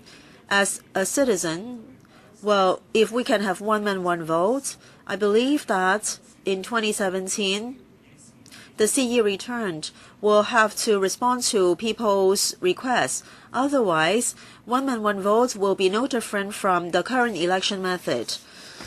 Proposals raised by other or various political parties are such that as long as they are in line with basic law, as long as they are as long as they are practical, then we can build a mechanism that we can all have trust in. That is a good thing. We want somebody to lead Hong Kong to get out of the gloomy days. He can lead us to create a better Hong Kong. That's what we want. Thank you. Next, Mr. Lam Maofeng. Good afternoon. As a youth, I hope to see some vitality in the CE election method. There are different rules of the games in different systems. In the world of sports, there are rules of the game. There are the umpires' rulings, so that footballers will not break the rules of the game. Even though footballers don't agree with the referee, they have to follow his judgment. In 2006, in the World Cup, Zidane, in front of everybody, in front of all football fans, crashed into another footballer in the opposing team on his head, and a red card was given to Zidane. If there is no rule in the football game, well, the match will become very boring. Perhaps it won't be as amazing. And there may be a lot of accidents and injuries. These are things that we don't want to see. The basic law is similar to the rules of the football game. We don't want to ruin the stability of society. All changes and developments are closely related to the culture and history of a place. They cannot be separated. In the UK and US, the constitutional arrangement may be very comprehensive, but it cannot be copied directly to Hong Kong because that may not be in line with our local circumstances. We have to take into consideration interests of all sectors. There must be gradual and orderly approach. And we have to take into consideration our actual circumstances. If things are against the basic law, there will be a lot of barriers on our path to universal suffrage. Then in 2017, there won't be universal suffrage for CE election. In 2020, there won't be universal suffrage for LegCo election. Then members of the public will suffer. Thank you. Mr. Lai Tak-kang, Chairman, members, good afternoon. 香港嘅核心價值 Rule of law is a core value of Hong Kong. The methods for the selection of CE and LegCo in the years 2017 and 16 should be according to the basic law. I have 4 points. First, the nomination committee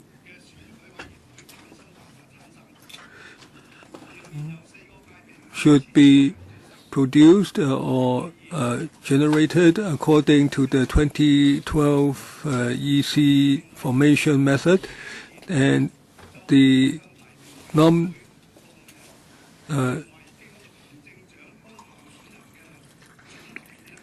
a candidate can be nominated with the number of appropriate number of nominators, so that there can be 8 candidates. There should be an open oath. There should be an appointed judge to oversee the ceremony. In that ceremony, he has to swear allegiance to the PRC and to the HKSAR, and he or she should never have tried to insult the insignia of the SAR. He should never have committed any crime. Thirdly, the 2 nominees, after being democratically nominated, should be go through the election to become, and the CE could be produced that way. There should be support by at least half the population, and he will receive broad support in the future. Fourthly, the CE, after being elected, he has to make a statutory declaration that he is no longer a member of the political party, and he has to promise in writing that he will not join any political party and not be bound by the internal rules or creeds of any political party. And the CE elected, once he's after the CE is elected in 2017, then there will be universal suffrage of electoral in 2020. Then the 2016 electoral election should not undergo any major changes, but should only undergo minor modifications. And the new territories' geographical constituencies are very large and include a lot of people, and it should be broken down. Next, Mr. Wong Pak Shing. Now, I am of the Hong Kong Union of Chinese Workers in Western style employment. Our union has history of over 15 years. Now we have 20,000 members. Now we had expanded meetings in recent days, and we discussed the political system, and the MPCSC 207 decision sets out the roadmap for the universal suffrage in Hong Kong. That is, the CE can be elected by universal suffrage in 2017. We think that as we try to realize universal suffrage, we must be in compliance with the basic law and with the decisions of the MPCSC. The CE selected according to the basic law should love Hong Kong and love the country and should not be antagonistic, and only then can Hong Kong make further progress. And the nomination committee should be based on the position of the EC, and it can be expanded to 1,600, and the 4 sectors cannot be changed.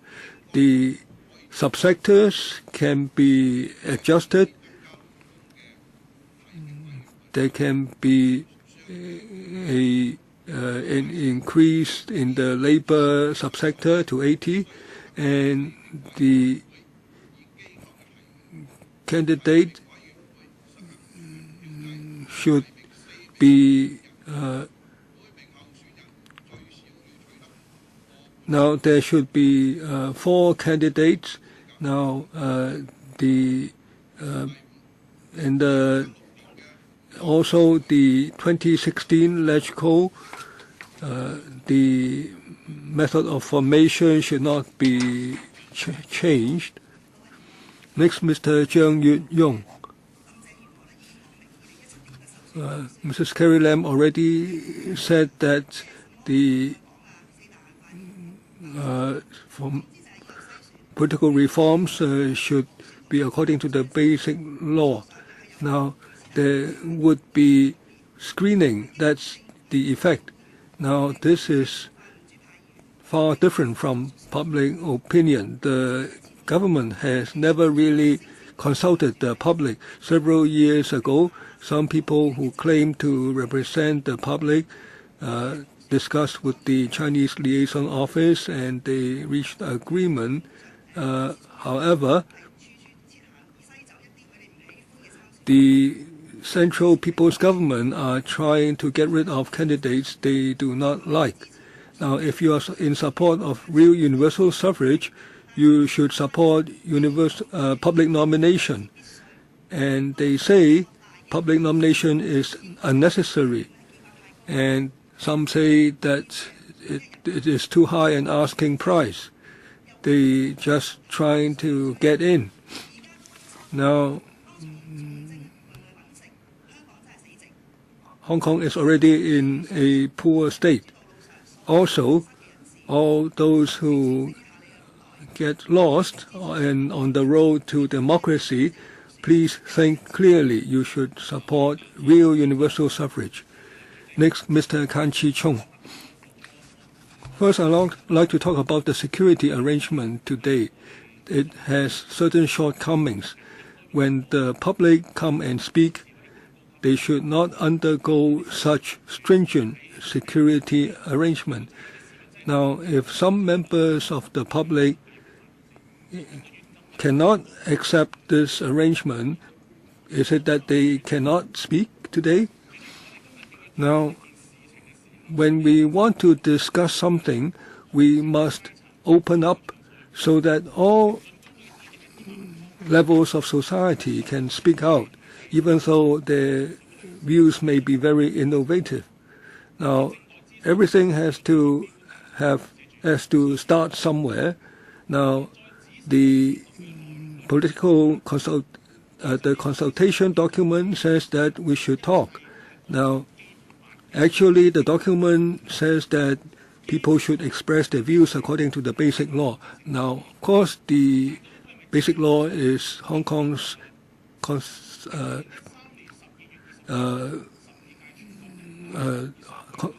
it's a constitutional document. Now, the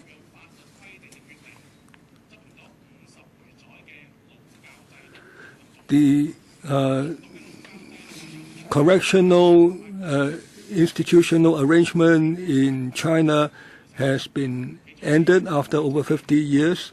In 1957, the State Council made certain decisions about labor education through labor, and the NPCSC has approved it. It's a decision of a highest level.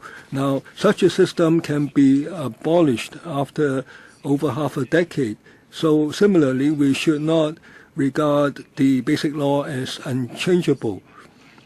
We should not let it hold our thinking to be held to hostage. We should be able to think innovatively, unless this is a false consultation.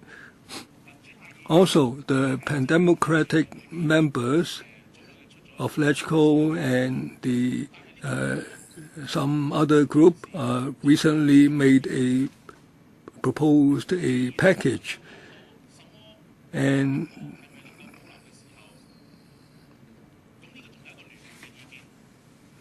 now if you say that nothing can be changed, then you should not be part of the alliance. Now, I am in support of abolition of the FCs and of genuine universal suffrage for election of CE.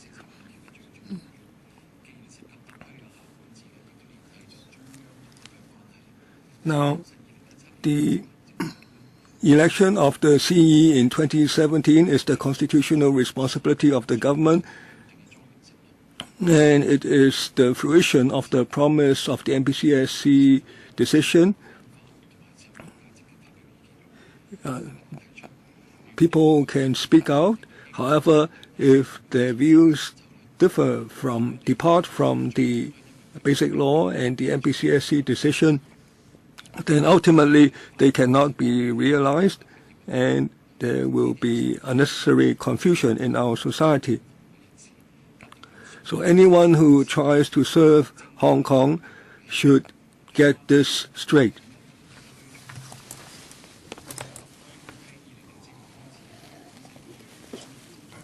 Since 2004, we have had a tumultuous or difficulties in our election reform process, and ultimately and finally we are seeing the target not far ahead, and so we should not be frivolous in our thinking. We must think carefully, and legal requirements must be met. There should be a competitive election process, and there should be full civic participation. So reasonable compromise should be made by all concerned. This is a joint effort. We must be persistent, and we should be accommodative also, and we must follow the law. Otherwise, it will do damage to Hong Kong. Now, on the consultation, now the candidate for CE should love Hong Kong and love the country. This is beyond doubt. Hong Kong is an SAR under the one country. We have two systems. This is to realize rule of Hong Kong by Hong Kong people. So naturally, the CE candidate should love Hong Kong and love the country. This is a principle under the basic law. Secondly, the candidate should be nominated by the nomination committee. This is according to the basic law. There is no room for change. Now, there is no residual authority. We are under the CPG, so we must follow this constitutional arrangement. The basic law stipulates that the nomination committee should consist of 4 sectors. There is no 5th sector, so or 5th plank. Now, the public nomination is not in accordance with that. Next, Mr. Wu Hon Yu. I represent the China University's Alumni Association Engineer Division. We support the NPCSC decision and the basic law regarding the selection of CE in 2017 and the formation of LegCo in 2016. Now, if due to incessant debate the political reform cannot come to fruition, then no progress will be made. This is not the CPG or the wish or the Hong Kong people's desire. Now, those who make objections, many of them try to go around the basic law. This is against the basic law. Now, as for civic disobedience, occupation of Central, this might disrupt day-to-day life in Hong Kong, and the consequences can be very serious. Now, people have the right to express their views, but other people have the right to enjoy their daily life free of disruption. Now, if you realize your rights at the expense of others, this is totally undesirable. elections around the world follow many different models. In the U.S., they don't go by direct election either, and universal suffrage is not panacea. It can produce some leader like Chen Shui-bian. Now, Hong Kong should peacefully develop its own model. Now, thirdly, according to the consultation, I respond to several points in about the consultation document. Now, the selection of C in 2017, there should be a framework on the basis of the 4 sectors forming the nomination committee. The membership should be increased to 1,600. There are 38 subsectors. Each subsector should increase their membership proportionally.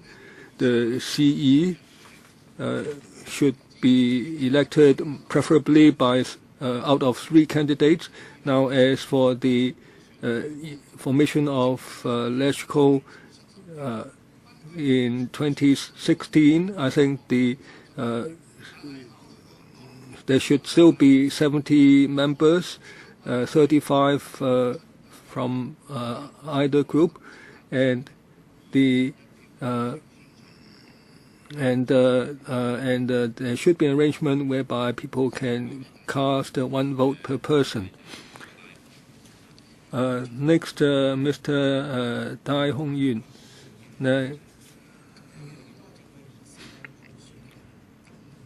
Now, there is more evidence that universal suffrage doesn't mean higher efficiency or greater public support. For instance, Taiwan, Brazil, Egypt. Now, why are we still talking about universal suffrage? This is a right conferred by the Basic Law. So we must abide by the Basic Law, and we must respect the views of others under the framework of the Basic Law. We should not force our views upon others, otherwise this would be autocratic. Now, some people say that they accept the Basic Law only when it's to their advantage. Now, in 2017, if we can have universal suffrage of CE, then in 2020, we stand a good chance of having universal suffrage of LegCo. So then there can be more major changes. So we think that there should be minor modifications for the election of CE in LegCo in 2016. There should be expanded constituencies based on there should be maybe redrawing of the boundaries of the constituencies, and there should be 35 members from each group. Now,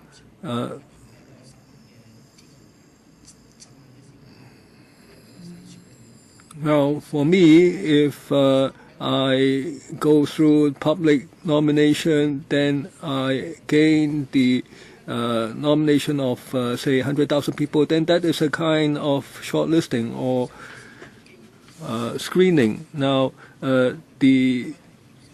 we should not have disruption of public order. We should have mutual discussion. I support processions and demonstrations, but people's right to live in peacefully should not be disrupted. The NC can maintain its present membership, but we can consult the different sectors. Say, for example, the religious sector. Should we turn nomination into election? And also the insurance sector. Should we not include every working personnel? And I'd like to propose that the candidate should be limited to 5, or else it would be difficult to choose. If there is only 1 candidate, then he should be returned ipso facto. In order to narrow the differences, then public nomination can be one of the ways to return a nomination, but then the NC should be able to make a decision. And last but not least, we must respect the central authority's authority. Sorry, your time is up. If the president nomination in the U.S., if the new minister does not support Barack Obama, I don't think he would be nominated. Next one, Mr. David Wong. Thank you. I'd like to talk about the NC sectors and its composition. The consultation paper lists many questions. In Chapter 5, it says whether we should follow the 38 sectors in the present EC and whether we should increase or decrease the subsectors, and also whether we should expand the direct electorate base. Actually, the different groups should reflect the economic structure in Hong Kong so as to make sure that the NC can represent different voices. With economic restructuring and also social change, indeed, there are certain groups which are not very akin to reality. The electorate base in certain sectors cannot keep up with the development of the sector. Say, for example, in financial services, 230,000 people, or 6% of the workforce, and 16% of the GDP. But then there are only 125 registered voters in the financial services sector. And they must be banks, according to the banking ordinance, banks with a limited license, and also cash-taking or deposit-taking companies. And there are just 721 people who will be included. But then for asset management and other high-growing fields in the financial services, these people are not represented at all. So we should review the composition of this sector. And different sectors are in the same position in a different way, but I cannot go into those. I think different sectors and the public should make the best use of the time now in order to make their views known. We think there should be new sectors included, and we should think about the contribution made by these sectors to society and their history so that the NC will be broadly representative and will abide by the principle of balanced participation. Thank you. Next one, Mr. Marcus Chair. I am from the New People's Party. I am a district councillor in Eastern District. I think there is heated discussion in society now, and the core issue is when we have the candidates, how should we select one to be the CE? The consultation document touches upon this, but there is only one paragraph. I think this is not in line with the importance or significance of this issue. There can be one round voting, or we can have instant runoff, we can have the different kinds of methods, but then you do not explain the steps to be taken and also the characteristics for the different types of election methods. There is no perfect election system in the world, but then if members of the public do not have the information, how can they comment? First of all, the one round election method, it is easy, it is clear, but then the one returned may not have a high support rate, and then there would be more objectors than supporters. If you have a two-round kind of election, you will make sure that the one selected will have wide support, but then administratively it is more complicated. And the instant runoff system, you can select a CE who is widely accepted by one round of operation, but then the execution may be complicated to the public. I think the public should be able to know the pros and cons and characteristics of the different election methods before they can speak on this very important rule of the game. And you must have everybody buying into the rule of the game before you can return a CE who will have support. Thank you. Mr. Wang Chekin. Thank you, Chairman. Somebody said, I want the right to return the CE. All along, we have not been able to elect the head of government in Hong Kong. And yet, if you want to do it overnight now, and you call that democracy, then I am afraid we would be marking time only. And this is not something we want to see. I think both parties should show sincerity so that in 2017 there can be one man, one vote to return the CE. Hong Kong is a special administrative region with a high degree of autonomy. We are a part of China, and that is why the PRC can exercise sovereignty on Hong Kong according to law, and this is recognized by the international community. Mr. Xi Jinping, the chairman of the country, the president, said that when he met CY Leung, he said very much he hopes there would be CE universal suffrage in 2017. People have different views about a democratic process. Let me now say that it is good for us to look at it from different angles. But as the former CS4A, she should know that according to the Constitution, PRC should be able to exercise sovereignty over Hong Kong. But then when she made her response, she paid no attention to that. And we cannot subscribe to that view. We all hope that our system can be more democratic by and by, and in 2017 we can have one man, one vote to return the CE. But we all know that when we pursue our ideal, we must remember reality. So we have to remember the sentiments of the CPG when we go for universal suffrage, so we can act according to the basic law. Next, Ms. Alice Wong.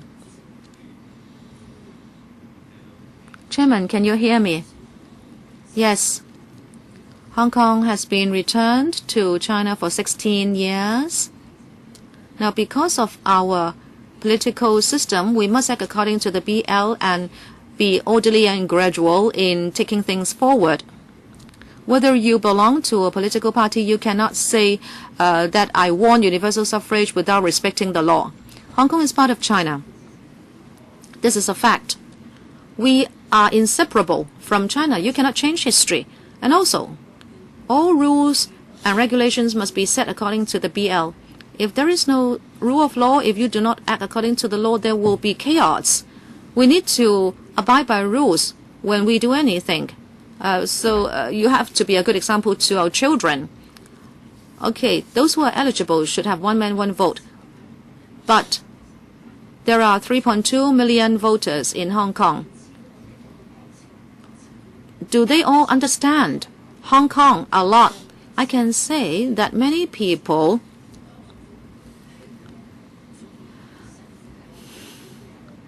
have had their ancestors come to Hong Kong. These people worked so hard to establish themselves in Hong Kong, but the present generation knows nothing about that. So when we go for CE election, we must do according to the framework of the basic law. They must love Hong Kong. They must try to maintain harmony and unity. You should not just be trampling upon each other. The SALG should do something about the history subject and talk more about the Hong Kong situation. A minority of people are pandering to the gallery. They are just seeking attention. This is not good for Hong Kong's economy. It is not good for our next generation. Next one, Mr. Joey Lee. I'd like to talk about broadly representativeness. Article 45 states that the CE election method should be done according to the actual situation in Hong Kong and abide by the principle of orderly and gradual progress. In the end, there should be nomination by the nominating committee, which is broadly representative in accordance with democratic procedures. Some people in society think that high or low representativeness would only depend on the number of people involved. And there are views saying that the EC was set up by having 4 sectors, and therefore there is only a narrow interpretation of the broadly representative principle.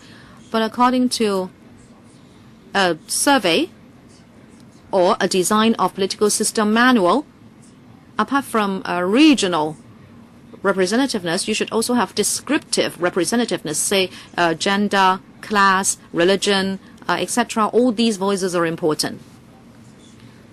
The international design paper also shows that the definition of representativeness is to reflect the composition of society in order to balance the benefits of the or interests of the majority and the minority, so that there would not be violence by the majority.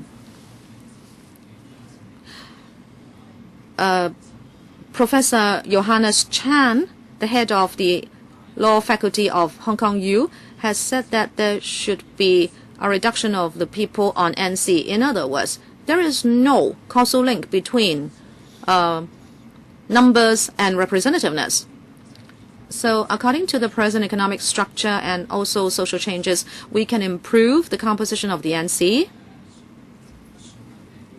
we can expand the electorate base to increase the democratic elements so that it is more representative. Thank you. That's all for deputations. Now it's time for members to ask questions. Mrs. Regina Ip. 3 minutes. I have heard many young people say they support public nomination, that the nominating right should also be universal and equal. Now in LegCo, that's the case. But when it comes to the election of premier, president, the highest leaders of countries, I don't know whether young people are aware of this, that in Western democratic countries, there is no public nomination. In France, you need 500 representative officials to return a candidate of minister. In the UK, only parliamentarians can nominate the prime minister. And also in the US, there will be primaries and screening of candidates within the parties. In 2012, for example, in the presidential election, every party would put forward over 10 candidates, and then in the end, there would only be 2 screened in. So what do you think?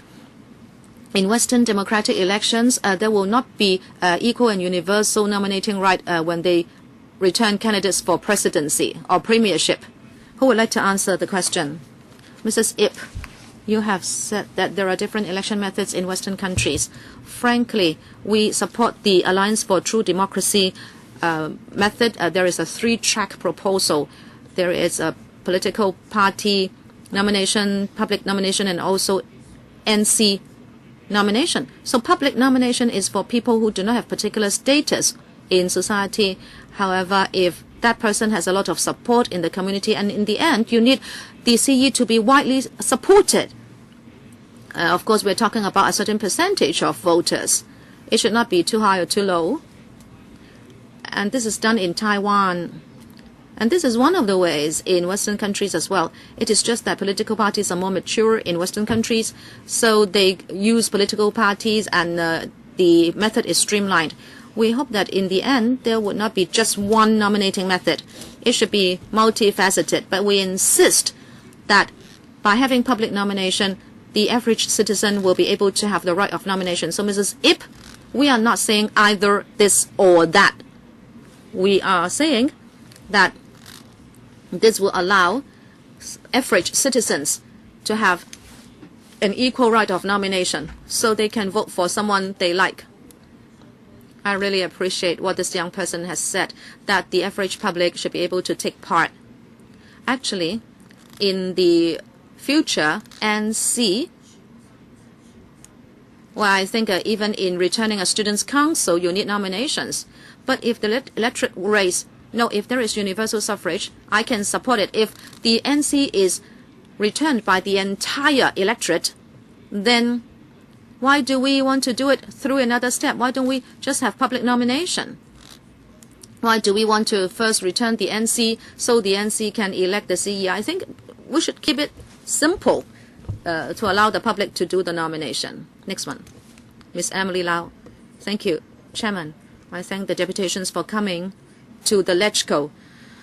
I'm aware, Chairman, that our guests have complained about security check a few times. Just now the SCMA says that has nothing to do with him. I think so, but the clerk, I don't know why we have done something different. Some of our guests are frequent visitors, and they did not say that the security check was particularly stringent. I'd like to know why. I'm a member of the LegCo Commission, and we'll have a meeting next Tuesday. The clerk, please tell the SG that we would like to understand the situation. Maybe you can tell us in simple terms why we have done differently from previous times. Since we are just sitting here, we don't know the situation.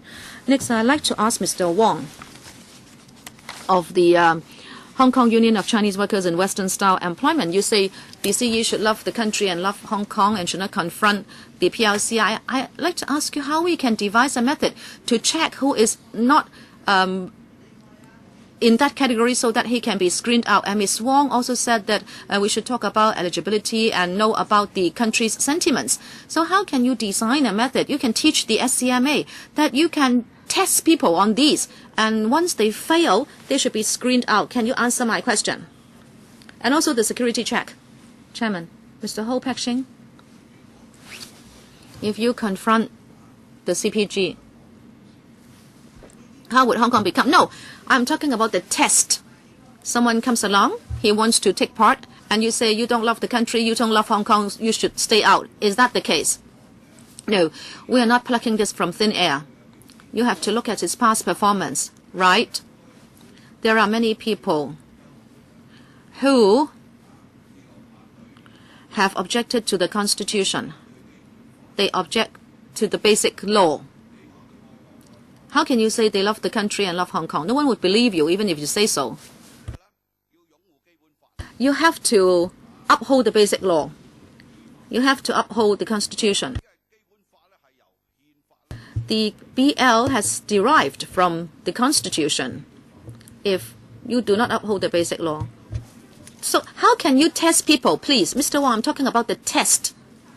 If somebody wants to stand in the election, what mechanism can you adopt to say you are not eligible, so you cannot take part? Everyone can take part. According to the BL, if you are over 40 years of age, if you have lived in 10 years in Hong Kong, don't read out the BL. I know Article 44. If you are a permanent resident, you can take part. Anyone can take part, right? But the NC will have to nominate you. So the NC will make the decision as to whether someone loves the country and loves the Hong Kong. Sorry, I don't have time to know the security check. You know it, Chairman? Let me tell you the background. In 2012, in the amendment to the LegCo ordinance, we had the same arrangement for the public hearings for that exercise. And the clerk asked me whether we should do the same, and I said yes. This is because we have even a greater number of participants, and for the sake of order and safety, we adopted the same method that we used last time. Now let's give the time to Ms. Tari Lee. Thank you, Chairman, and deputations for coming to the LegCo today. I'd like to ask the young people among us. You mentioned public nomination. I understand your consideration behind your stance, but according to my understanding of the BL, I'm not an authority on the BL, but then the BL exists and the right of nomination belongs to the NC. I'm afraid public nomination would derive or deprive the NC of some of its substantive powers. Just now, other deputations mentioned that we all understand that we have public nomination. It is just that whether it must be a necessary condition.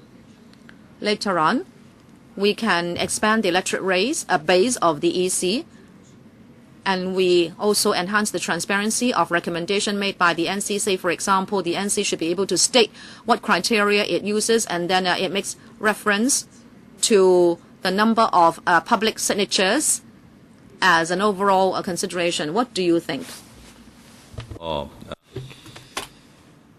Mr. Au Lap Hang, let me give a brief response. Just now, a deputation said that this is not something rigid in the basic law. We should refer to the actual circumstances, Hong Kong people's preference, and the democratic principle to amend it. You, LegCo members, are here to make laws and amend outdated laws. So this means that by rule of law, we don't mean to only follow the laws. If there are things not in line with democracy principles, then we should amend these laws. Only that is the true spirit of rule of law. Just now, many deputations said that we have to follow the basic law and things cannot change. What is the basis of this saying? Just now, many deputations said that Hong Kong is part of China, so we have to be governed by the central government. Well, we can discuss this later. As a part of China, should we be eligible to discuss affairs about China? However, members of the Hong Kong public are not given this right. And this is where the problem lies. Because of this, we are here today to strive for a true universal suffrage. You would like to supplement, Mr. Tai Hong Yu? Thank you, Chairman. No one just said that the basic law cannot be amended at all. But based on what the gentleman said, should we withdraw the constitutional reform consultation, and then we should first consult about basic law amendment before we can start this discussion? If that's the case, we would never have universal suffrage. So we should first discuss. Well, no one will object to the amendment of basic law, but it's just that whether that is necessary and how should it be amended. It is not true that it cannot be amended, but it's a matter of order or priority. I would like to comment on today's security check. I find it acceptable. When I attend international youth conferences, security checks are even more stringent. Today, it took us only a few seconds to go through security check. I don't feel being discriminated against. I don't feel being bullied. It only took me a few seconds. Of course, different people will have different views, but I want to say that some deputations here find the security check acceptable. I experienced similar checks in other conferences. Mr. Leung Kok-hong, I do understand that some people are of the view that the basic law has to be followed, but it can be amended, right? You all love the country and you all love Hong Kong. Do you know how many times Chinese constitution has been amended? The lady there, you said that you are familiar with the affairs in China. Long hair, Lashkar member. Sorry, can you say again? You said people should love the country and Hong Kong, but you have to understand about China. How many times has China's constitution been amended? Then do you know? Well, I'm asking you. You are so far away from me. You always appear on TV.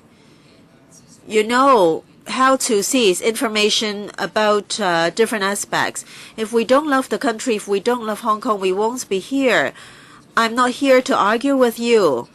We don't need to be so radical. Don't throw things at me. I am scared of you. Mr. Leung Kok-hong, please don't test our deputations. Okay, I will announce that she loves the country and she loves Hong Kong, so that I know the standard about being patriotic. Okay, what about you? The gentleman representing Hong Kong Union of Chinese Workers in Western Style Employment. Well, your mother should feel ashamed for having you as her son. Oh, please don't insult others.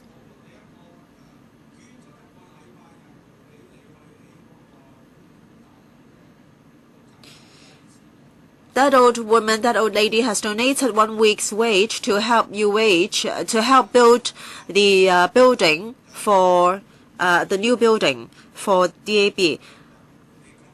Well, I support the union's action. My mother has been teaching me for a few decades. Please answer me. How many times has the Chinese constitution been amended? Okay, it's fine if you don't answer me. I take it that you are patriotic. Since the Chinese constitution can be amended, the basic law can also be amended. This is a simple principle. Now, if China has changed, then the constitution will be changed. Hong Kong needs to change, right? Hong Kong is to implement a universal and fair election. So there should not be shortlisting about the right to nominate. So it is not true that basic law cannot be amended. It's about the purpose of amendment. Based on what you said today, you should be penalized during the Cultural Revolution. Mr. Leung Kok-hong, you should not insult deputations. But just now they also insulted my mother. I am just referring to reasons. It is not up to them to comment on my mother. Yes, I criticized them already.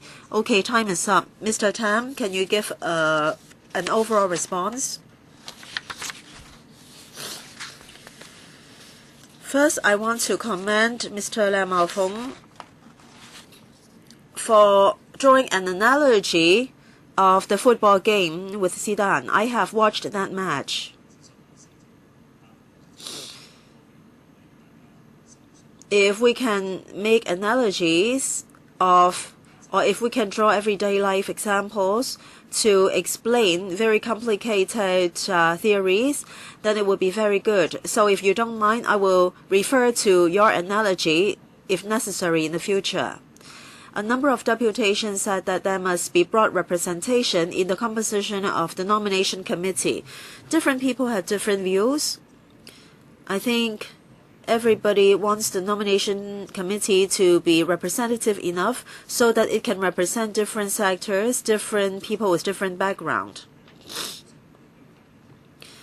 Broad representation is one of the requirements under the Basic Law. If you think that the nomination committee is not broadly representative enough, then we can enhance it. You can give views on that. And just now, Mr. Wang Yong had asked a question. Why electoral universal suffrage has to come after CE election? That is because of the NPCSC's decision in 2007. That's the sequence as spelled out by NPCSC. That's our understanding of NPCSC's decision. Many people want to see universal suffrage in 2017. After that, we can deal with the electoral election in 2020. Can you let our secretary finish first? Because this is not the time for deputations to speak. Secretary, please continue. I would like to give a response to Ms. Chen Haifeng. As the CE, he should follow closely people's opinion. She referred to some real examples. I do agree that with universal suffrage, the elected CE can be closer to people's opinion in his policies. I have been in the government for a few decades, but I haven't experienced elections, so I am not qualified to comment. But many colleagues of mine have gone through election. To try for 1,200 votes versus a few million votes is very different. If I want a few million voters to vote for me, then I think my policies and my campaign must be, my platform must be close to people's opinion. Otherwise, I won't get so many votes. So I think this is a very humble process. Even though I haven't experienced that before, this is a humble process. Candidates must be close to people's opinion at any time. So in 2017, with universal suffrage for CE election, I do hope that the CE will be able to follow more closely people's opinion. So I have the same expectation. Thank you. Time is up for this session. Thank you very much, deputations and individuals, for attending this consultation session. So we will start session 7 right away.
首先我歡迎 First of all, welcome deputations and individuals for attending this special meeting of the CA panel.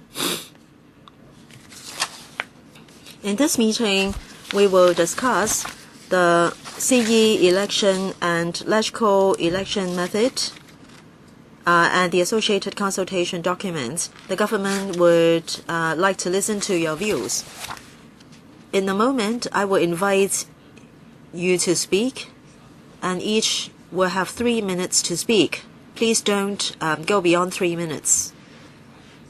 When you speak, please speak into the microphone so the sound effects will be better. If you can't hear clearly, you can put on the earpiece. When you speak today, you won't be protected by the LC Powers and Privileges Ordinance. After you speak, there'll be time for members to ask questions. And then Mr. Tam, Secretary for Constitutional Affairs, will respond. Okay, now let me invite the first deputation, Miss Janice Lau, Miss Lau Chun-ho. All right, I speak on behalf of Virtual Dynamics. Under the Basic Law, well, people with different views will be allowed to participate. When it comes to CE election and universal suffrage, we should take reference from the experience of past CE elections. In 2007 and 2012, during the CE election, Mr. Alan Leung, Mr. Albert Ho were the candidates. In the future, the nomination committee will be similar to the current model. In order to be a candidate, there must be 1% of members of the nomination committee support. And after the first round of consultation, the composition of nomination committee, the number of CE candidates have become topics of or focus of discussion. The nomination committee comprises 4 subsectors, and the nomination committee must achieve balanced representation. And we think that functional constituency seats should be maintained in LegCo. In every design of election method, well, first of all, it must be lawful, and we must take into consideration actual operation needs. The nomination committee must have broad representation. Youths, women, should these sectors be added? How can we ascertain electors' identity? In actual operation, there must be transparency and certainty so that people know who can be and who cannot be candidates. There must be balanced participation. In 2007, NPCSC made a decision about composition of nomination committee. It must take reference from the current composition of election committee. Now, if there is a 1,200 membership, the 4 sectors include industry, commerce, financial, religious. So the proportion can be adjusted. The NC should preserve the existing 4 sectors, but the membership should be expanded and the electoral base should be increased. The labor sector should be increased. There should be votes by individuals, and the popularly elected councillors should be increased so that the electoral base increases to over 600,000. Now, the 2007 and 2012 CE elections, there were not a large number of candidates, so I believe there would not be many candidates for the CE. Now, we think there should be a preferential system, and so there would be 5 candidates elected ultimately. Next, Mr. Leung Kai Lam. 2017 would be the 20th anniversary of the Hong Kong's return to the motherland. Now, we have not had democracy until recently, and in the process of elections, we can realize civic participation, and that requires reasonable compromise by all concerned, which should be accommodative. We should be insistent, but we also should accommodate each other and abide by the law. Only then can we elect the CE by one person, one vote. We look forward to the realization of universal suffrage. Now, right now, we have Hong Kong people ruling Hong Kong and one country, two systems. According to the basic law, Hong Kong is going to have universal suffrage. So everything has to be in accordance with the basic law. The population of any country or place,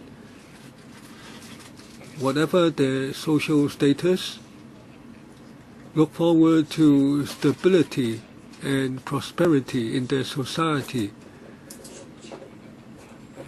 that their livelihood should be safeguarded. Now,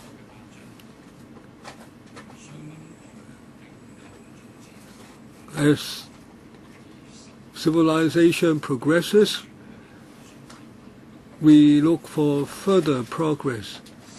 Now, China has already become one of the strongest countries in the world, and it has made tremendous progress in science, as shown in its recent space exploration exploits, and the population now enjoy a higher standard of living than many other countries. She is our motherland. We should be proud of being her children. Now, the Hong Kong China Chamber of Commerce consists of business people of similar minds. We are representative. So we have the following views about the 2017 CE elections. First, the candidates should truly love the country and owe their allegiance to the country, love Hong Kong and love the people, and wholeheartedly seek to serve the public, and should not have unwarranted political thinking. Politics is not about personal liking. It's about the it's about the welfare of the Hong Kong population.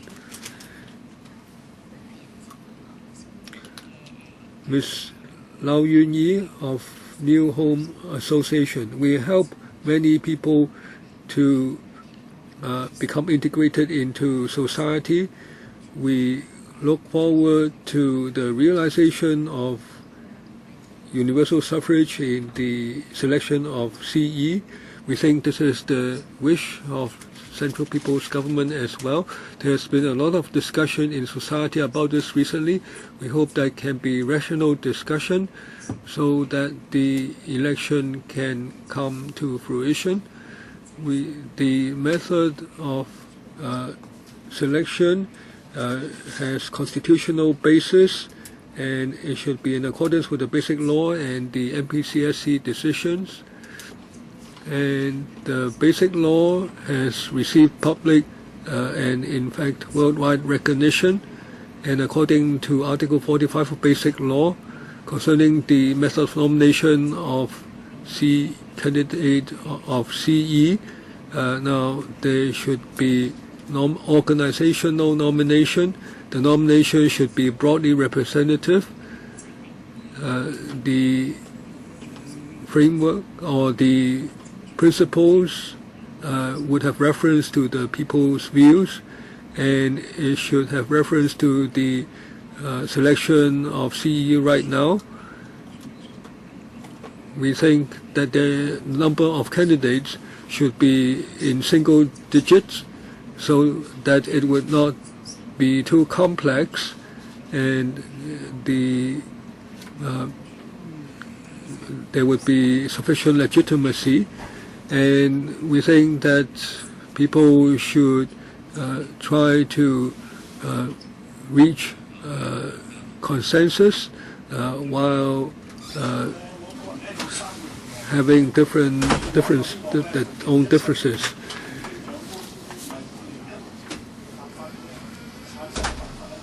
Next, Mr. Leung Ka-tong. Now, I hope that the selection of the CE will proceed smoothly, and the method of selection should be according to the stipulations of the Basic Law and the MPC-SE decisions, and on that basis there should be rational and peaceful discussion to reach a consensus so that Hong Kong's long-term prosperity and stability will not be disturbed, and there should be participation by the public in airing their views, and consensus should be reached in accordance with the law and according to reason.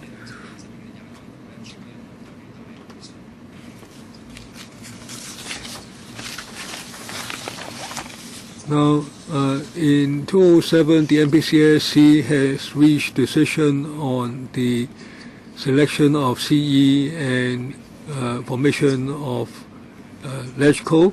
It has stated that universal suffrage will be able to be implemented in 2017 and 2020 respectively, and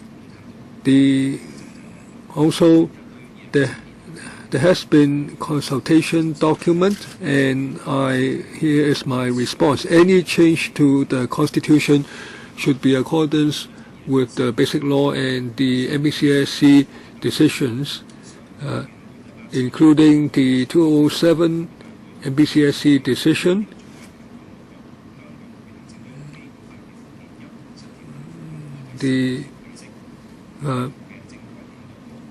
and in accordance with the Annexes 1 and 2 on the steps for modifying the Constitution, and also in accordance with the 2007 decisions.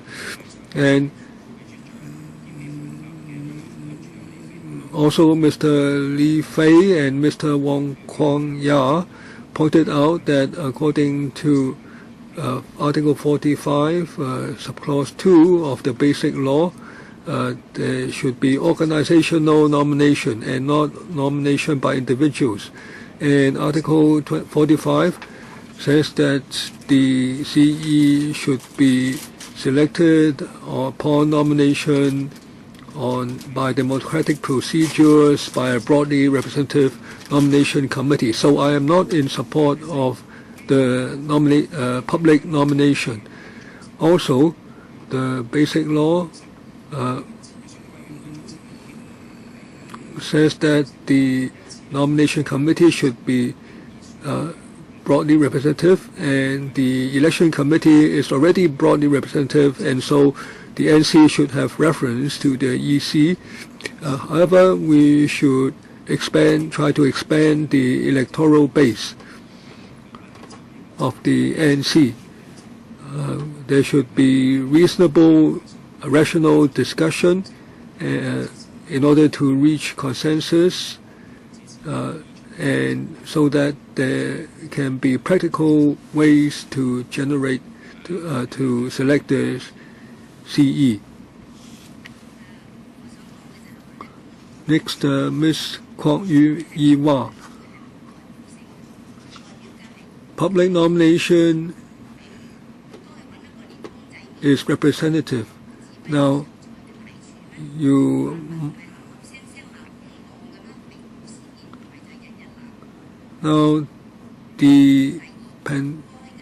in the past, the Hong Kong people have been accommodative. They do not want to play with politics, but after 1997,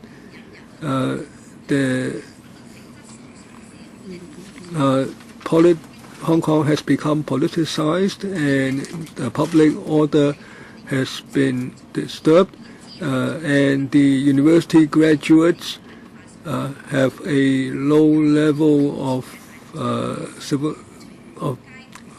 culture, and we see them lying on the streets and using foul language, and the litigation from South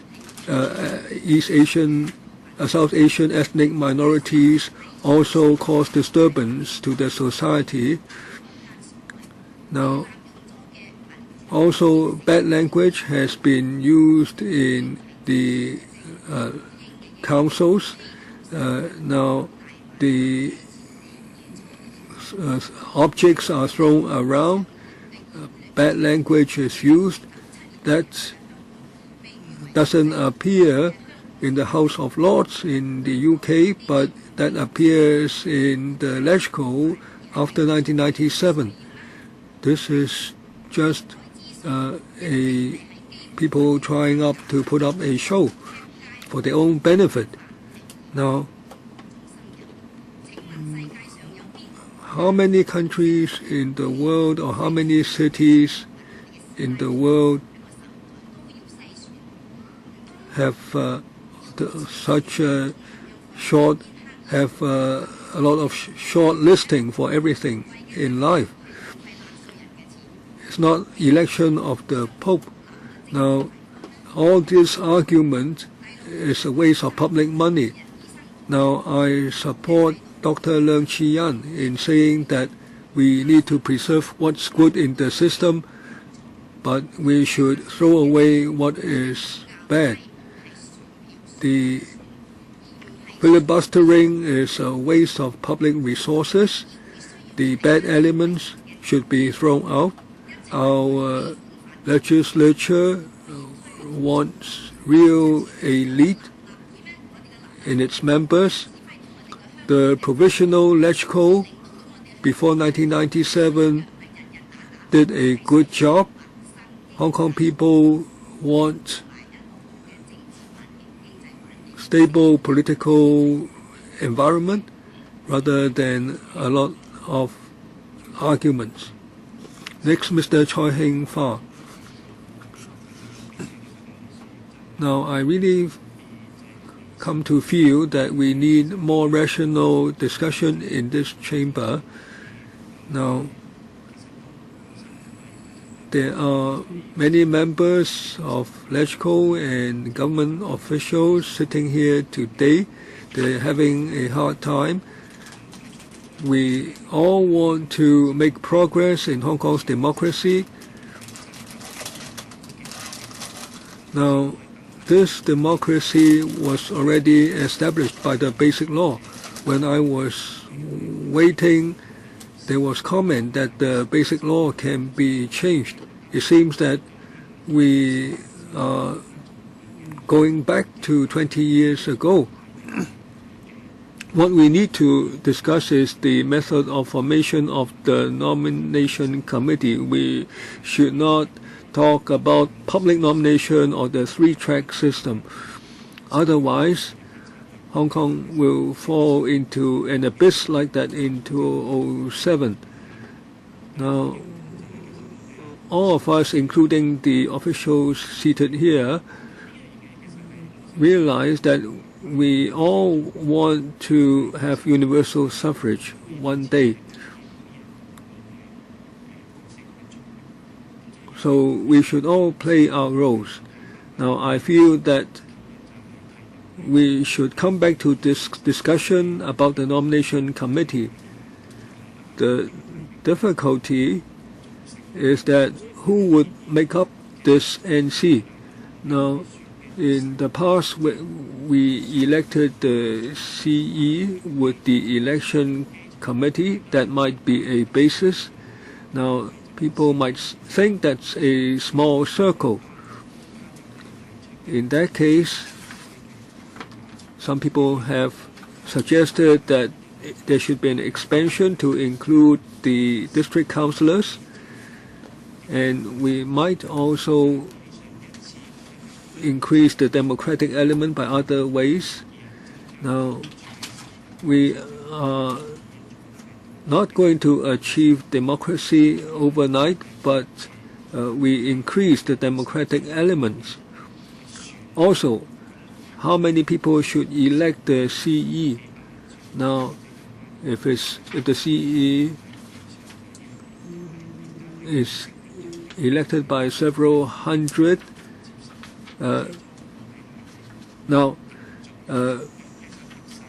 we think that public nomination is not acceptable.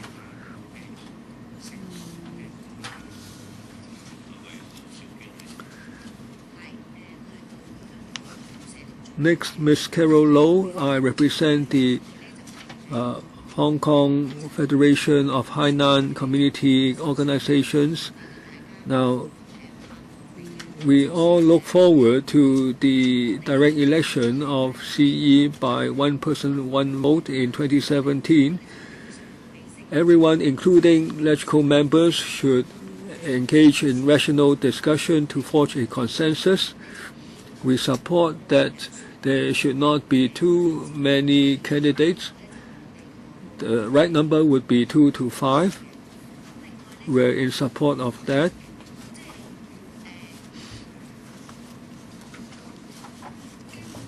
Now, the basic law already stipulates that the election of the CE should be by one person, one vote. Now, we should not let a minority hinder this right to be realized. Next, Ms. Lee Lok Kwan Yi.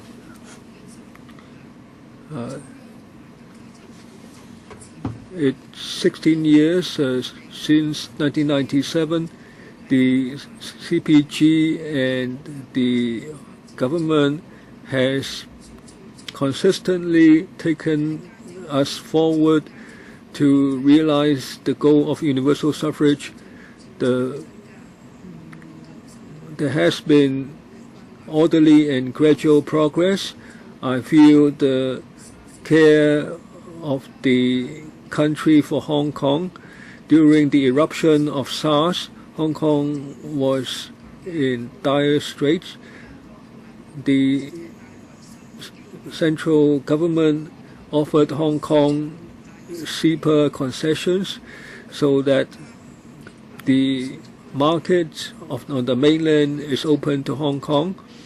I think regarding the selection of CE in 2017 and formation of LegCo in 2016, we must go by the basic law and make order and gradual progress, and in accordance with Hong Kong's core values, we must abide by the law of Hong Kong and the country. That includes the basic law. So we should not use radical or violent means. Next, Mr. Si Fuk Yan. I am of the Central and Western Development Concern Association. We think that the political argument is due to a lack of confidence by Hong Kong people in the Central People's Government. It's because people lead different lifestyles. It's a result of historical development. Now, this mutual trust has to be developed over a long period of time. It cannot come overnight. This mutual trust is important. Only then can there be consensus and common realization of common goal. Now, the universal suffrage is imminent. Hong Kong people must be realistic and learn to know our country, and we should stop meaningless political arguments. We must try to forge a consensus to serve the public. So I have the following expectations of the NC. First, the NC must be neutral. It must be impacted upon by any political force so that it will be supported. Secondly, it must be made more representative. Never mind the political beliefs, it should include every sector, including the silent majority in the middle class. Number 3, NC members must be politically neutral. They must be committed to society. They must be honest and reliable. They must be fair and just in their dealings, and it must be pragmatic. Number 4, candidates must be people with high ideals. They must work for the interests of all Hong Kong people. NC members should not just nominate subservient people or sycophants or extremists. That's all from me. Thank you. Next one, Mr. Lee Sai Chung. I'm the Vice Chairman of the Central and Western Mid-Levels Owners Association.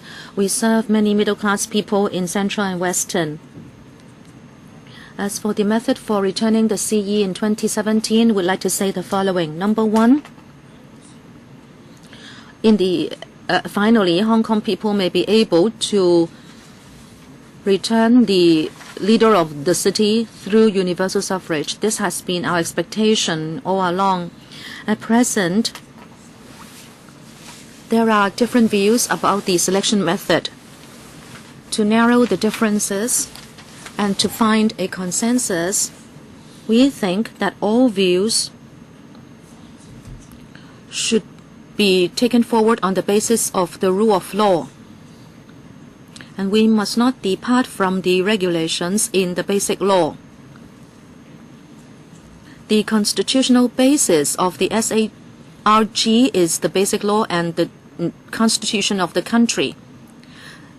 Britain and China have discussed and agreed upon the basic law, and it has been recorded at the United Nations. It is a proper law. If we deviate from the statute and invent something else, we'll be worried that there will be chaos. In the end, there is no chance for a consensus, and the good wishes of the public will not be fulfilled. I appeal to members of LegCo who have the right authority to endorse the method to make a wise decision according to wishes of the public. Number 2, according to the basic law, CE candidates should be nominated by the NC. Number 3, the composition of the NC should be maintained at 1,200, and the distribution ratio of the sectors can be appropriately adjusted. If a sector is particularly representative, then it should have a slightly bigger membership. And then the NC should limit candidates to 2 to 4, so as to give full play to the representativeness of the candidates and also to reduce social cost. Elections are expensive, as you know. As for the 21-6 LegCo election method, we have the following views. We should maintain the present proportion of FCs to maintain balanced participation. Number 2, to expand the electorate base of FCs. Thank you. Next one, Mr. Lai Ming Hong. Thank you, Chairman. First, I'd like to protest. I have been to LegCo for over 10 years. I have not been searched, but I was subject to a body search. When we go to the mainland, we are not subject to body searches. I hope, Chairman, you will protest on my behalf. Today I'm here. Well, I had not wanted to come, but in the 4th session, I saw two deputations speak.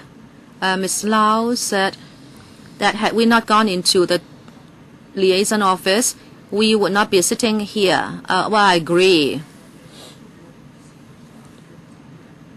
We need to take step by step, and we should not just stay put. Secondly, there was someone who said something. I had not wanted to speak, but it was said that that deputation said there should be more people on the NC. I'd like to protest against the CMA Bureau. You deprive the light bus sector of our rights. And the CPPCC members are not from Hong Kong. There are NPC delegates who are Hong Kong persons, but the CPPCC have been included, but they do not represent Hong Kong. There are 50 odd of them, and it is not equally and universally returned. But anyway, let me come back to this issue. Why I want to say I protest against the CMA Bureau, because we have a small electorate in the public light bus field, but all GMB companies are recognized by the Transport Department. We invest tens of millions into one such company, everyone, and we employ staff.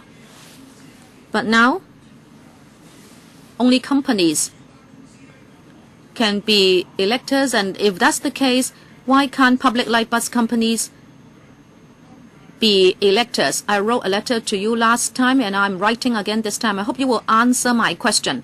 I hope members will comment on the issue as well. Lastly, we need to be realistic. As you know, we only have birdcage politics in Hong Kong. I hope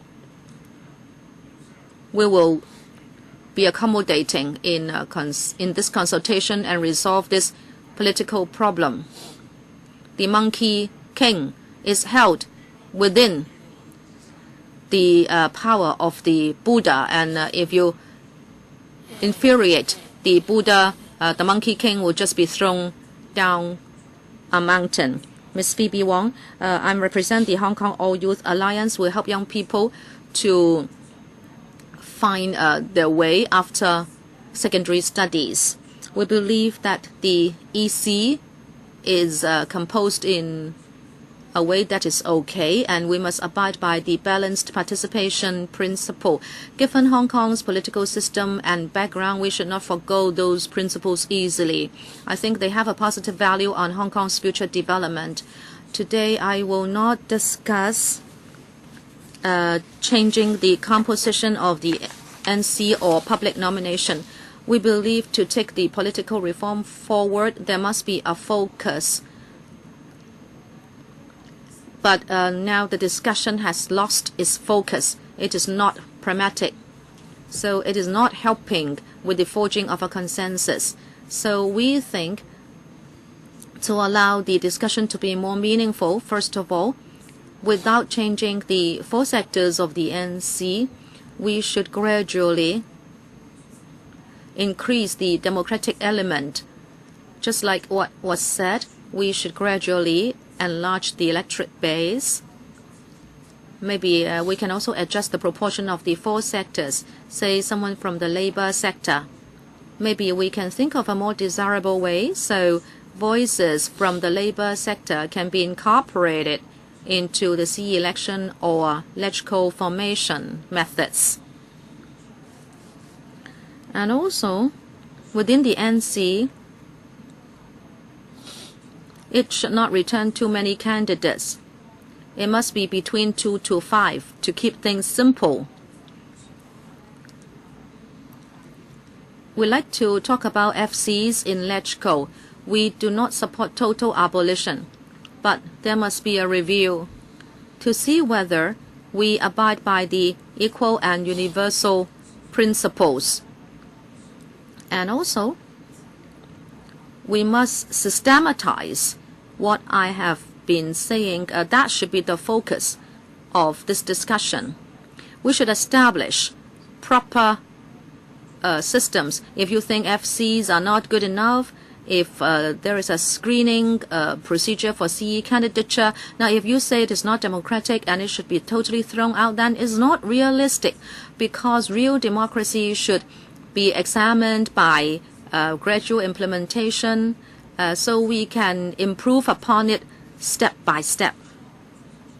Last, we'd like to reiterate that we don't think this should be a zero-sum game. We should trust Hong Kong people's wisdom. They may be very ideal in seeking democracy, but we have to work through the collective wisdom of Hong Kong people, and I'm sure we can achieve democracy within the framework of the Basic Law. Mr. Hong Chi-kit. Good afternoon. I represent the Hong Kong Federation of Fujian Associations Limited. We have the following views on the consultation document. Number one, we believe the legal backing for election of CE is the Basic Law and the MPCSC decisions. We must base on these as the only backing. This will allow us to abide by the principle of the rule of law and defend the core values of the rule of law. Number two,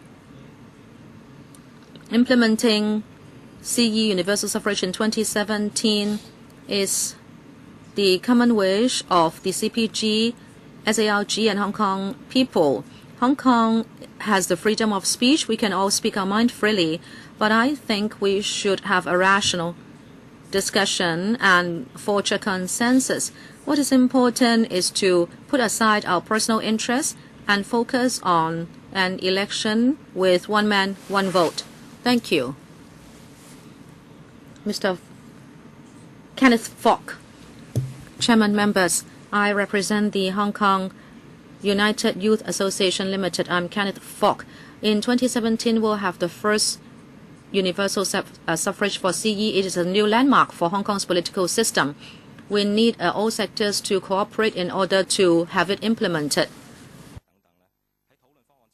I hope that when political parties and members discuss the method, please do not just look at our immediate interest, and we do not use political reform as a tool for struggle. We should look at Hong Kong's long-term benefits. Hong Kong's future belongs to the young people of today. Young people should be speaking up on Hong Kong's future. I think that is very good.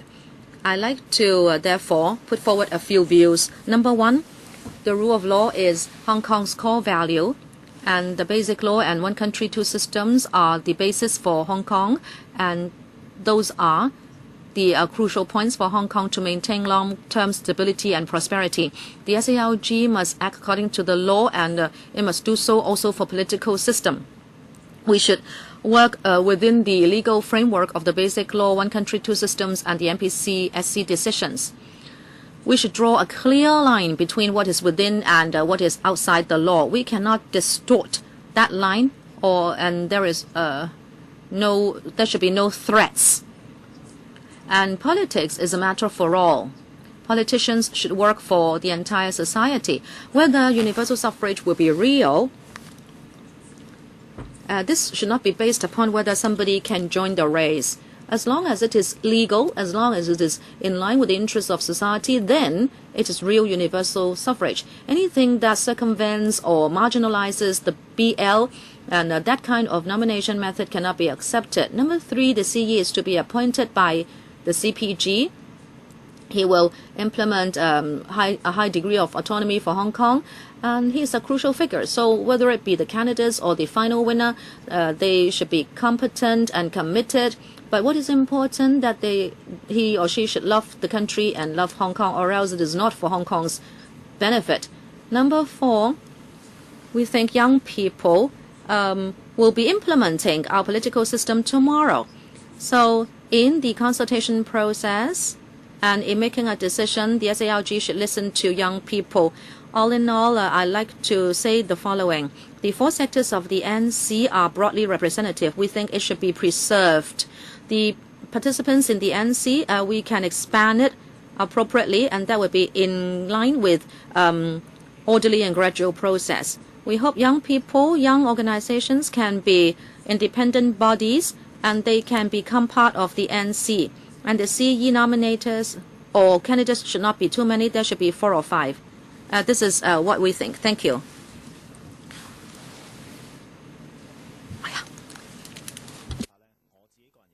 Mr. Yang Chun Sing, I believe the election of the CE should give play to the rule of law and democracy. The election method should be for all Hong Kong people. It should not be for politicians to gain political currency. We should be pragmatic in discussing the methods, and I'd like to make 3 points. Number 1, the election method for CE must be based on the basic law and must comply with the decisions of the NPCSC. Actually, the NC should have substantive and exclusive nominating powers. Other methods detracting from that power is illegal. And Hong Kong is not an independent country. Hong Kong is a city within China. The CPG has a substantive power to appoint the CE. Those who do not love the country, who do not love Hong Kong or confront the CPG should not be nominated, because even if they are nominated, if he or she cannot be appointed, it would just be very negative for Hong Kong.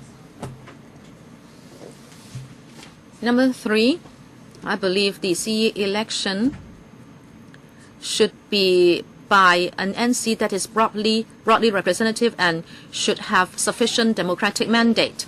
We believe the representatives of the NC should be increased, the membership should be expanded, and also the proportion amongst the sectors can be adjusted.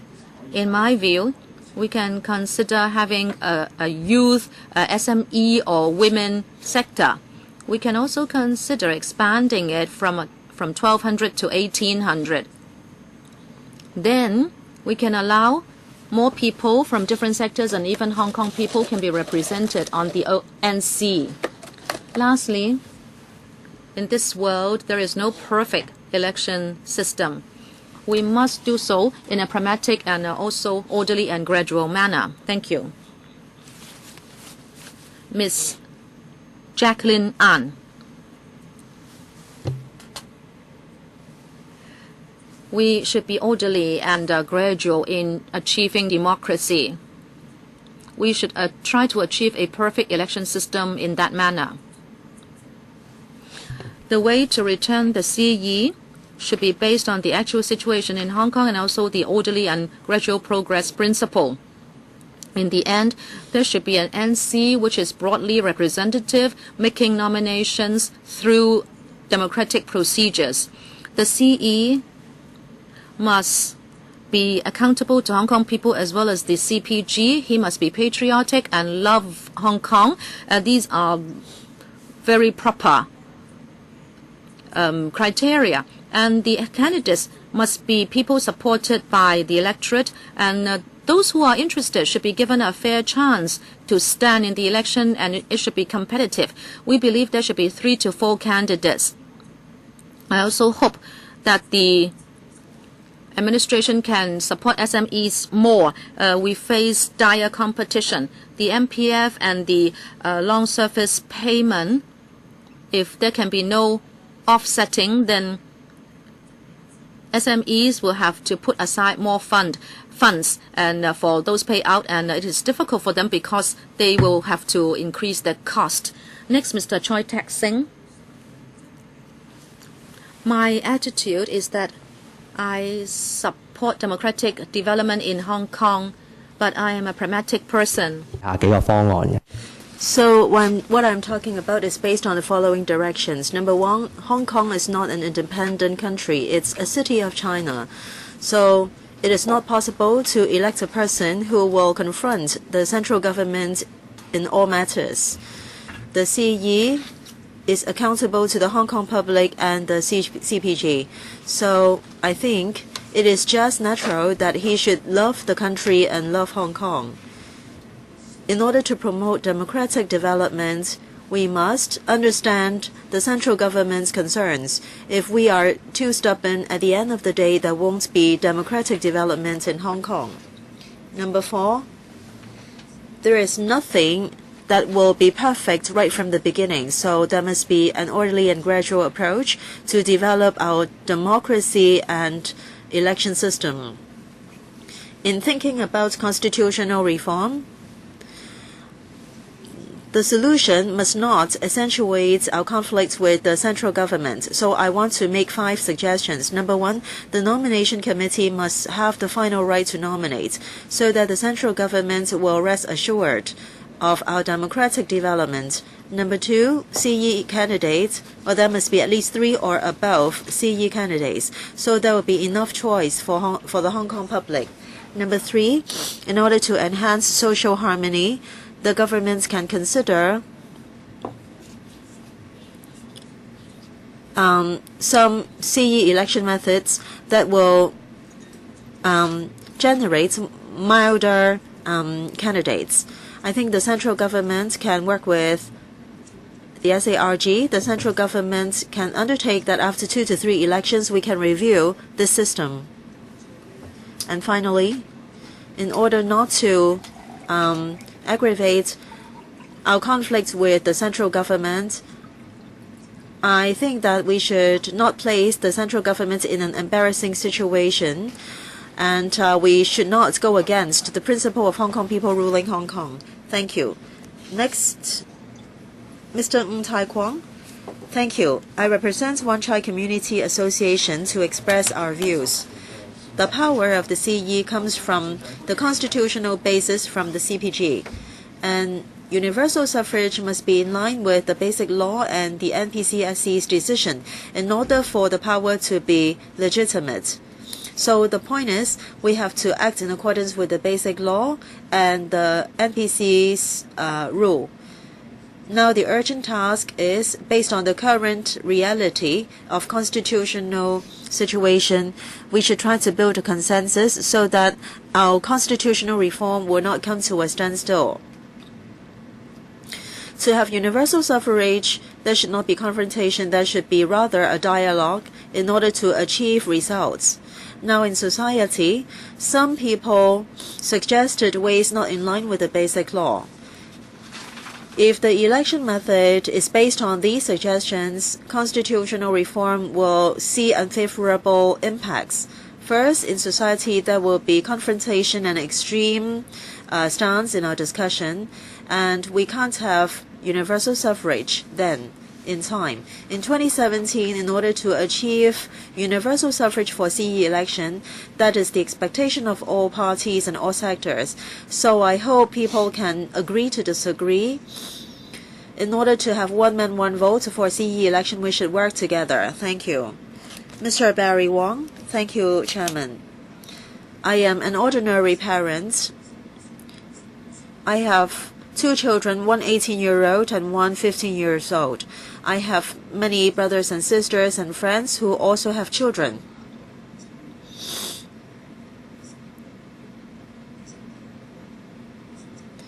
Members, I would like to take this opportunity to have a sincere and serious sharing with you.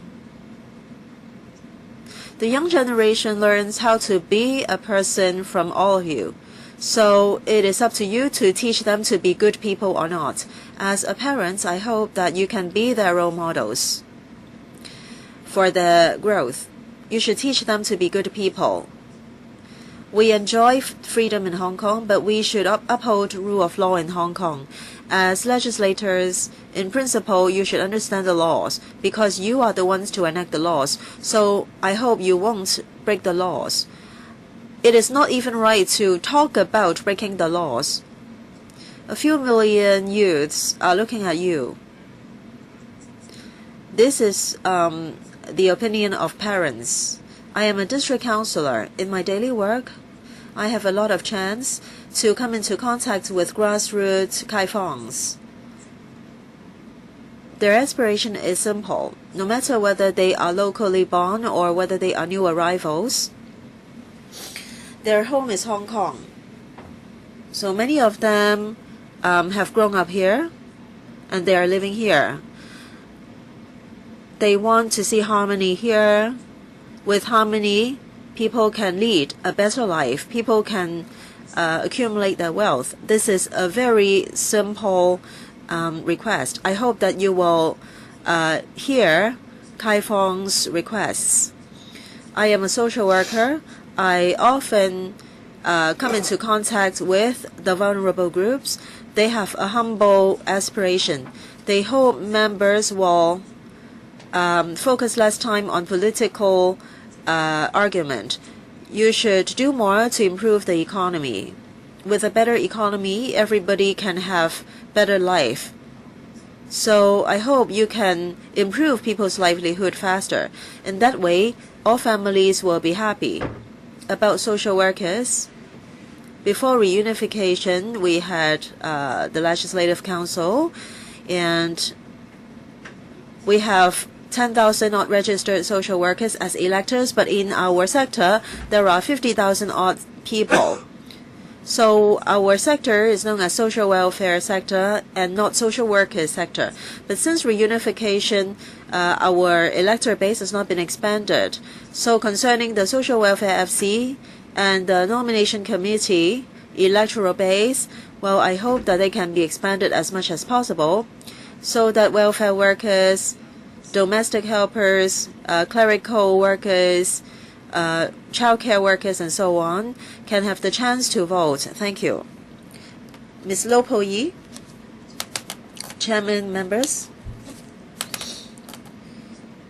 I am a representative of the Institute of Social Service Development. Since the establishment of Hong Kong, Hong Kong has not been an independent political body. Before reunification, Hong Kong was a colony of Britain. After reunification, we are one of the SARs of China. Actually, Hong Kong has been adopting a gradual and orderly approach to develop democracy. The precondition must be to abide by the basic law. We have to take into consideration people's requests. We want to make sure that dual universal suffrage will not undermine prosperity and stability. We think that the four subsectors can make up the nomination committee, and then the scale should be kept at 1,200. Directors and executives' votes can replace corporate votes so that there will be higher representation and credibility. In terms of nomination procedure of C candidates, we suggest that at least there should be 1% nomination committee support to become a candidate. Nomination committee can nominate 2 to 4 candidates to make sure that the election is competitive on one hand. At the same time, all candidates will have enough support. Concerning the 2016 method of Legislative Council formation, we think that there should be 70 seats, and there should be 60% of seats returned from GC, and FCs should have a broader electorate base or broader degree of direct return. And I think we should respond to people's need for democracy. Number 3, there should be gradual and orderly approach. And number 4, the discussion efficiency in LegCo should be maintained. Thank you. Next, Mr. Chan Chit Kwai. Thank you, Mr. Tam. Secretary Tam, Ms. Emily Lau, members. I am an experienced district councillor. As all members of the Hong Kong public, we want to see universal suffrage, one man, one vote for CE election. In the basic law, we understand that in 2017, we can have universal suffrage for CE election. This is a constitutional requirement. The basic law is a product of long-term foreign affairs deliberation and negotiation between Britain and China, and it is the product of the hard work of many members of the drafting committee and so on.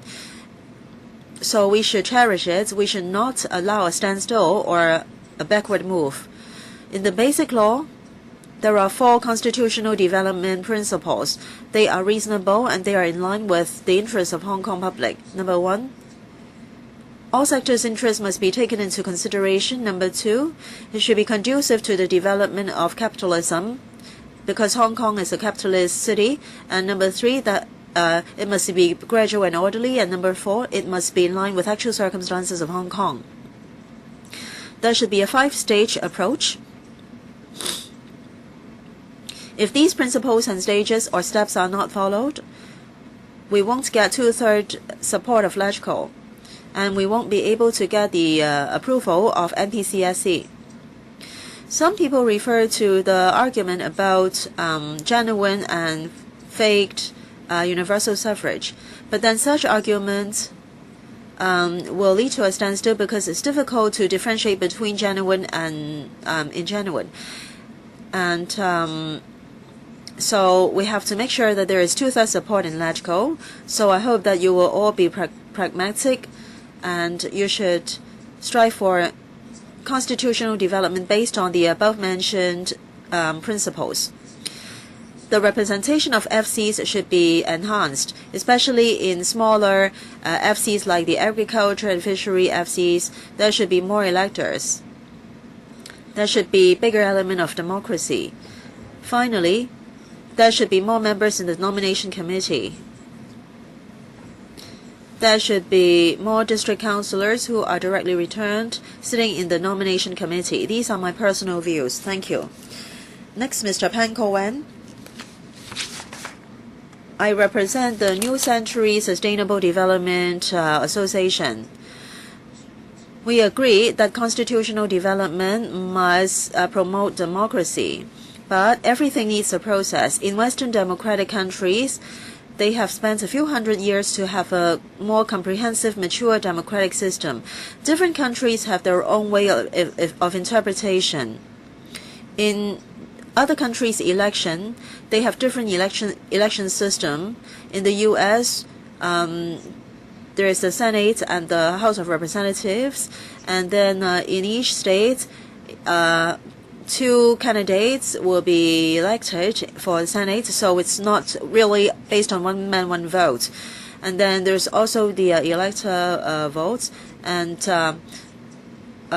Hwar had got more votes than George Bush, but then still George Bush won.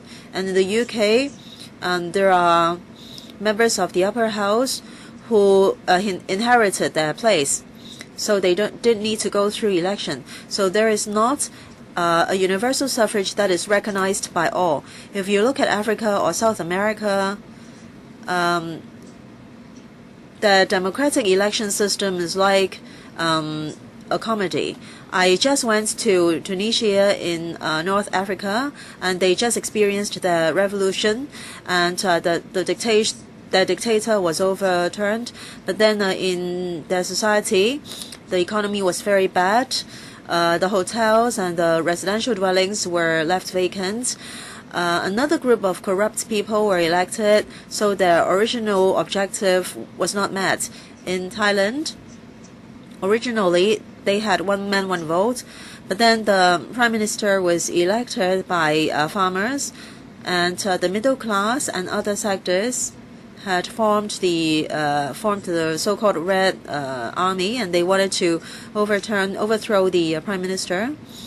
And there are LegCo members who went to Thailand to try to take reference from Thai's experience. This is ridiculous. During the government's consultation, it is stated that everything must be studied under the framework of the Basic Law, so that we can have an option acceptable to all. Hong Kong is an SAR under the PRC. Hong Kong is not an independent political entity. So political changes must follow the Basic Law. When it comes to politics, we're talking about compromise and deliberation. Some people refer to different bottom lines and different requirements. Is this the right way to solve problems? Is this the right way of deliberation? I insist that the government must consult and study and look for a way that is acceptable to all for CE selection under the framework of basic law. Just now, Mr. Lun Chi-kit had not spoken. Mr. Lun, please, can you speak into the microphone?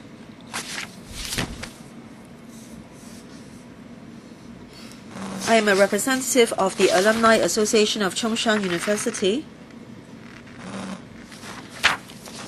I think the nomination committee should have the final right to nominate according to the basic law. In the past CE elections, interests of other parties and actually the 4 subsectors make up the nomination committee. So now, apart from the original 4 subsectors, I think it is also good to consider other new organizations created after reunification. There are some new business organizations being created, so I think representativeness can be enhanced. After reunification in recent years, Hong Kong wanted to absorb more talents from the mainland. So many students have come from the mainland to Hong Kong. After reunification, in the past 10 years, we now have many tertiary institutions instead of only one university. These university graduates also work in Hong Kong, so I think the 4 subsectors are not representative enough. The election committee and the nomination committee must consider social composition in recent years. They should take into consideration these sectors as well. The nomination committee composition should be expanded. Apart from increasing the number of members, we should consider new members and the representativeness of new members. For example, there should be members of the academic sector. I am a member of the Association of Tertiary Institutions in China, and many alumni of tertiary institutions of Hong Kong are members. So these young people are our successors. I think the nomination committee should be more representative so that members will be broadly representative. Some young people said that their views have not been represented or reflected. I think we should agree to disagree. We should appropriately expand or enhance the representativeness of the nomination committee. Besides, we don't want to see too much conflict. As in Thailand, election should be in an orderly and gradual approach. In the past, we were a colony, and now we have our own elections. So apart from your own views, we should also consider other people's views. We should agree to disagree. We should try to come up with an approach that is acceptable to more people. Now, members will ask questions. Mr. Leung Kwok Hong. I have heard that the subsectors or sectors of the nomination committee should be expanded and that the electorate should be increased. Now, the more equal, the better. Some claim I do not have any say. That's why we need to have equal and universal suffrage. Now, since you feel that you need equal and universal treatment in your sector, you will also agree that it's needed for Hong Kong that we have equal and universal suffrage. And some people say, let's not argue anymore. Okay, in that case, just let Hong Kong people decide. Do you agree that universal suffrage should be adopted to let Hong Kong people's views be reflected? Okay, you just vote. If you do not agree, then again, you don't make sense because you are saying that only your views are correct. So, do you agree that Hong Kong people should be allowed to vote to find out who is right, to decide who is right, Hong Kong people or the Beijing government? Anyone who wishes to respond? Mr. Wang Mansheng? Now, I may not be totally addressing the councillor. I like to tell you why the social welfare sector is so concerned about equal and universal rights. Now, the point is that since reunification, and as of now, there are over 50,000 in the subsector, but only registered social workers can vote. And what's laughable is that those who stand may not have to be a registered social worker, so long as he is closely connected to the trade, while those who are engaged all their lives in this sector, including the care workers, etc., that I mentioned, do not have the right to vote. Why not let others? Some people cannot run. Ms. Emily Lau, I thank the deputations for coming to this hearing. Now, Mr. Lai is very annoyed about the security checks. He said that it's done several years ago.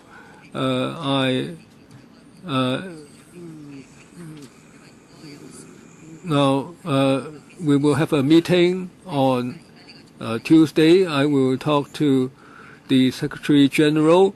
If you have grudges, we will certainly discuss that. Now, some deputations mentioned that there should be a limited number of candidates, 2 to 4 or maybe 5. Now, how to determine that number? I would like to ask you how to decide. Suppose it's 2. Well, it will be very hotly contested indeed. Mr. Xi said that the nomination committee should do their utmost, even unto death, so people would be too scared to do the work. Now, how do you shortlist them? How do you eliminate some of them? Now, how do you determine who doesn't love Hong Kong and love the country? How do you intend to implement the test? If you cannot do it properly, then it wouldn't be a fair election. Mr. Leung Kai Lam. Good afternoon, Ms. Lau. I would like to respond. You mentioned testing.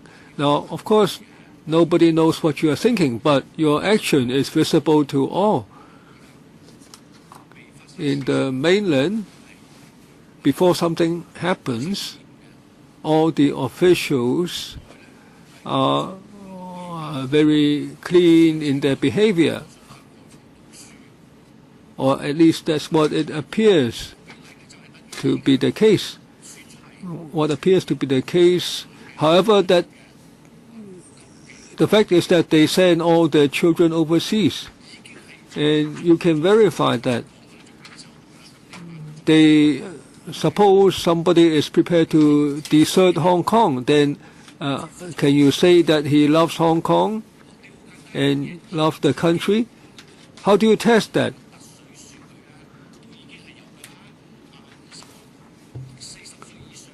Well, you already have such tests, those over 40, for instance.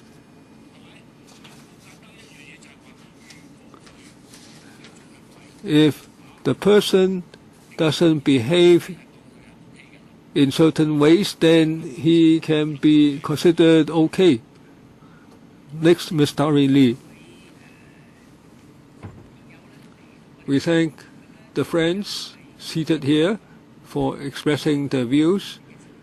Most of you wish for universal suffrage of CE in 2070, and you respect the basic law. And many talk about the NC, how to enhance the democratic procedures. Some talk about making certain sectors more equal and universal. For instance, the youth sector, the women's sector. Now, well, we all want to democratize the NC. However, different sectors have different aspirations, so it's difficult to accommodate all. Now, how to implement the election arrangements? Ms. Kwok Yuen-Hwa? Now, maybe I'm going to talk about something slightly different. You talked about how to determine if someone loves the country and Hong Kong. Now, if you act like certain members and incite people to break the law, and if he encourages people to go to jail, then you are not meeting the test. Now, now you can determine whether this person cares for the economy. Now, I may not be able to determine that. Suppose I have two daughters-in-law. One goes to gamble in Macau. The other likes to maintain harmony at home and does a good job in housekeeping. Then if I have certain prop assets, then I should then give the job to a daughter-in-law that I trust. I wouldn't give the assets to a daughter-in-law that goes to gamble in Macau. I would determine from the day-to-day behavior of the person. So maybe I'm just giving an example. I cannot spell out the theory, but some members are really just trying to get votes. They are going against the interests of Hong Kong people. You can see from the behavior whether they are really working for Hong Kong people's welfare or for their own sector. Mr. Chen Chi-chun, Mr. Kwok Yuen-Hwa, if your two daughters-in-law run for CE, then you can cast your vote for the one you prefer. But you cannot prevent that daughter-in-law that goes to Macau from being nominated. Now, I think and I agree that we should be pragmatic, but I do not hear some of the points clearly. For instance, some wish for a system to elect a moderate CE. Now, the only way you can do that is you screen away certain persons. And some say that if you know the CPG does not wish someone to be appointed, then you should screen that person away. So then you should tell me what are the criteria adopted by the CPG. So I would like to talk about the number of candidates. Now, Mr. Pong, you talked about confusion. Now, I don't understand. Now, right now, there are no limits for electing district councillors or from electing electrical members. Now, some say if there are too many candidates, then it gets too complicated. Now, it's really an issue about the system. Now, Ms. Lau of New Home Association said that if there are too many candidates, then it would affect the acceptability. Now, well, that is not true. Now, well, some worry about wasting government resources. Now, do you have a budget, Mr. Tam? Now, is it that with too much publicity and education, the government would lose money, and that's why you want to limit the number of candidates, Mr. Lai Ming Hong?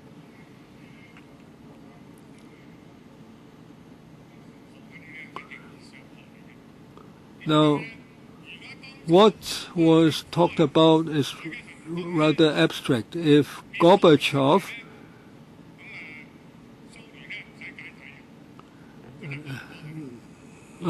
had revealed in his behavior what he was going to do, then the Soviet Union would not have dissolved. Now, I would like to ask the member, now the basic law says that Hong Kong should not change for 50 years. Do you want Hong Kong to change or not? He is really departing from the issue. No?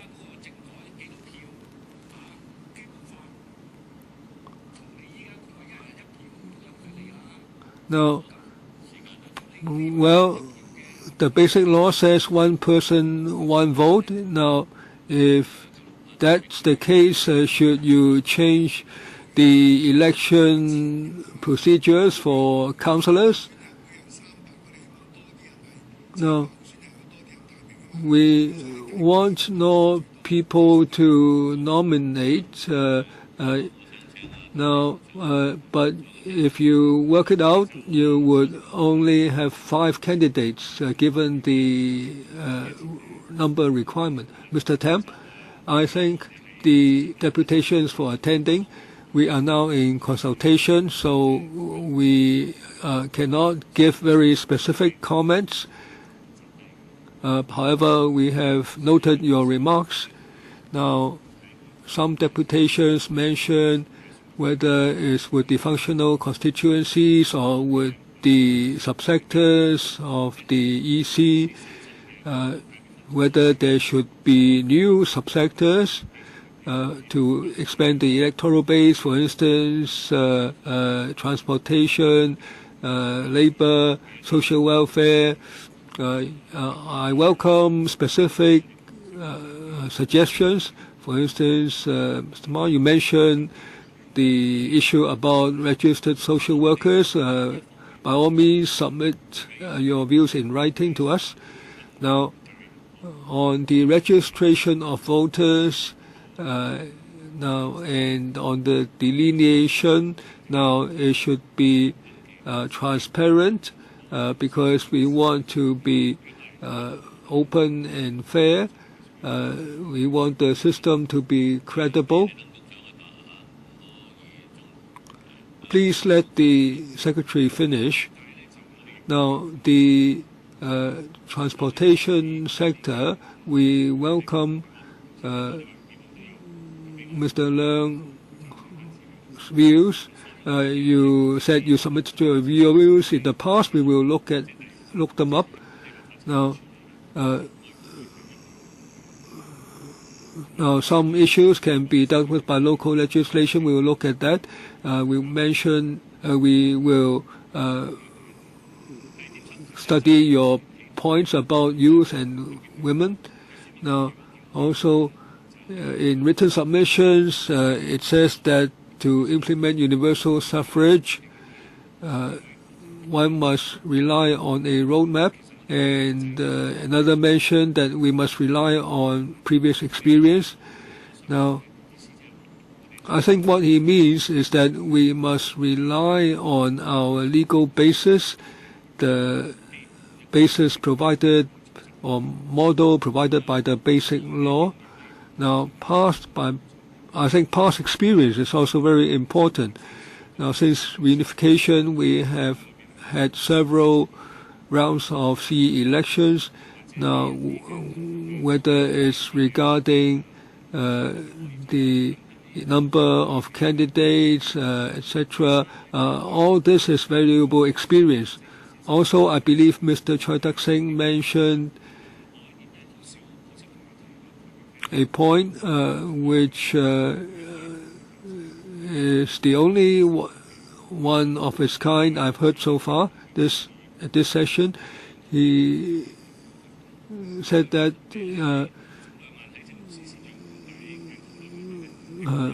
there should be early reviews in 2 or 3 years. Now, we do not have specific views as yet, but I think the public can comment on that more. And also, many refer to love of Hong Kong and love of the country. As I and my colleagues mentioned, if one were to write into put into writing the how to determine whether one loves Hong Kong and loves the country, it would be very difficult to put into writing, but the qualities of the candidates would be considered as they try to garner votes, and the organizations and the public would be able to determine by themselves whether those qualities are present. So the time is up. I thank the deputations for attending the hearing today. We will soon come to session 8.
Okay, you're all seated.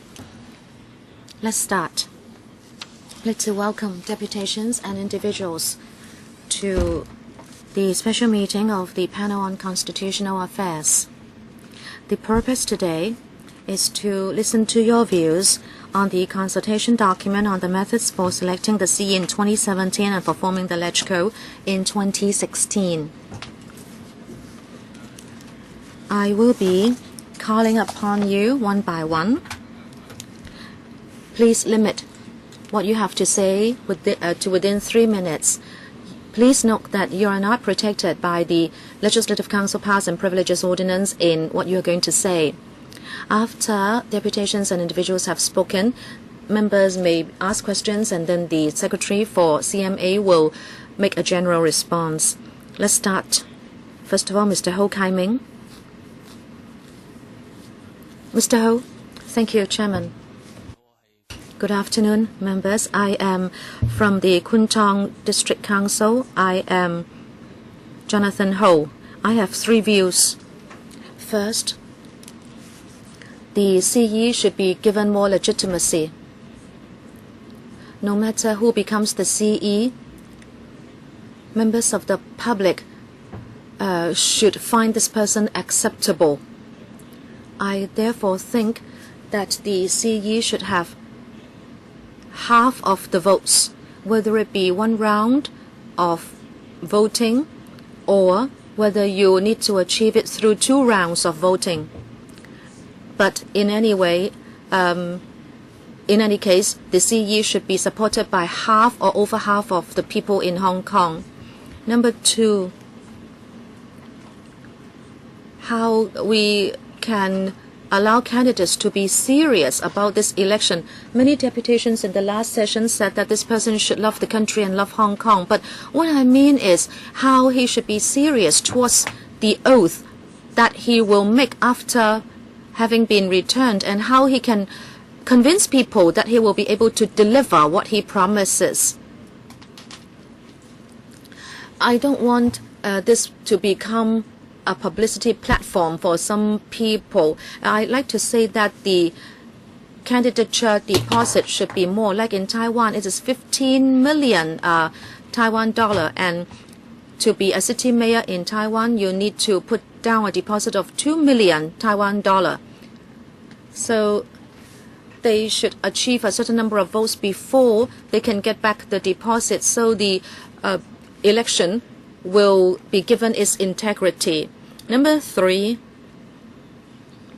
some people said that we should be able to comply with Article 25B of ICCPR. My view is we should respect this ICCPR because of Article 39 of the Basic Law, which says that the ICCPR is implemented in Hong Kong. And also, the United Nations Human Rights Committee 1996 meeting also put forward some general views, and number 16 of that says something about the nominating method. It says if candidates are to be nominated, then he should have a number of votes or supporters, but then it should be kept within a reasonable limit so that it will not act as a barrier to candidature. We think that is the view we can support, but we should implement the Basic Law and the ICCPR, and the election of the CE should be done within the framework of this Basic Law. Next one, Mr. Lehman Falk. In my view,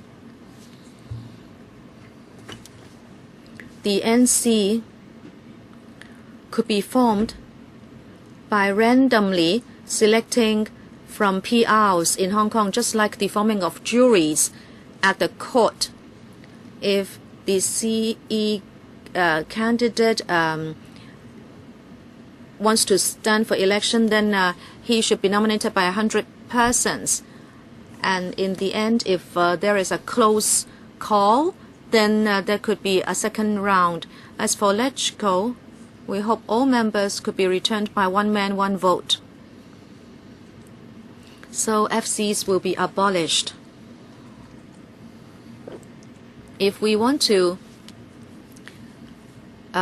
decrease the number of FCs gradually, that may not be feasible because you don't know which one to abolish first. So let's do it at one go. Abolish all FCs, and then all members in LegCo can be elected by allowing each voter to have 2 votes. Mr. Chow Wing Hung cannot come, so Mr. Au Yang Tong will stand in his place. Mr. Au Yang Tong? Can I start? Yes, please. On behalf of some people, people say that something is always understandable.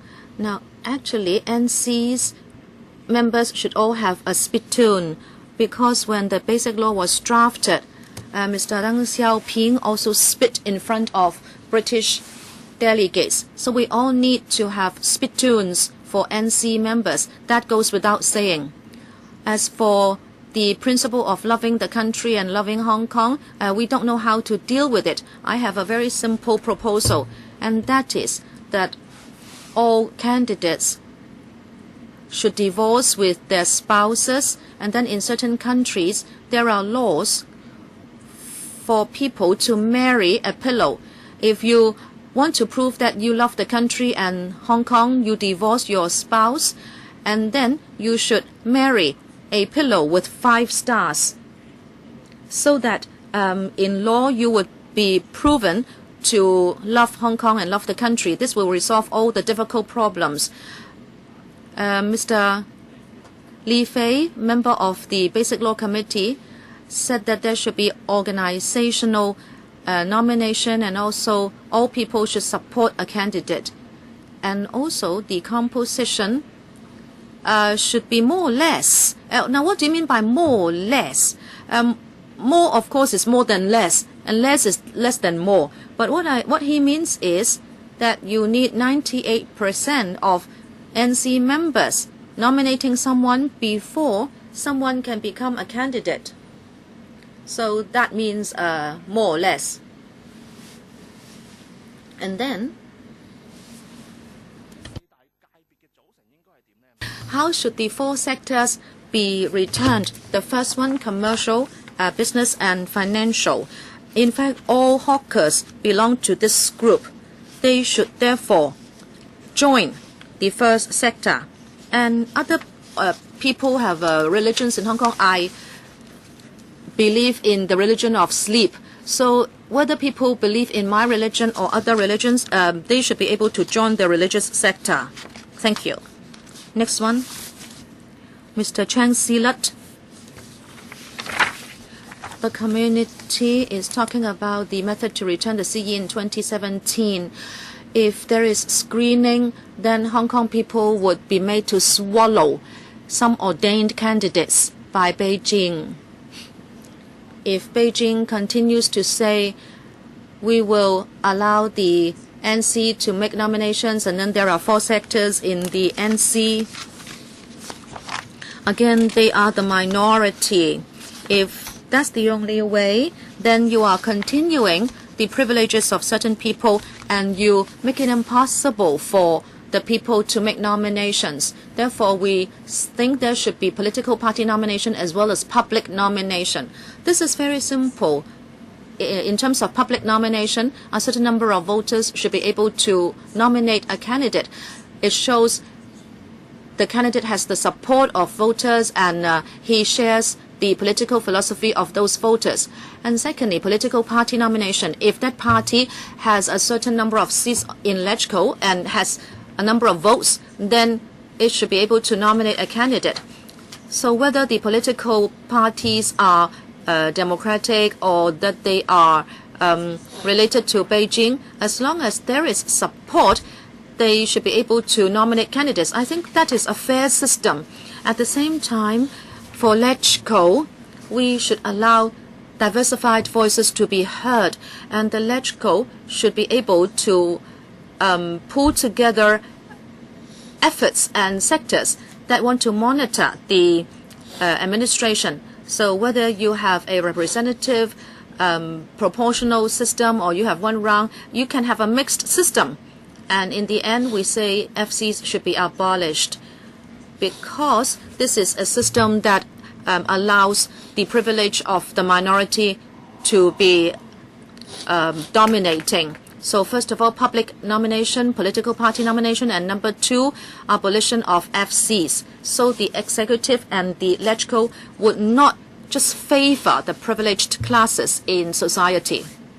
Mr. Cheng Ho-man, Mr. Louis Cheng. Chairman, the consultation says that there will be listening of views, but then it is not the case.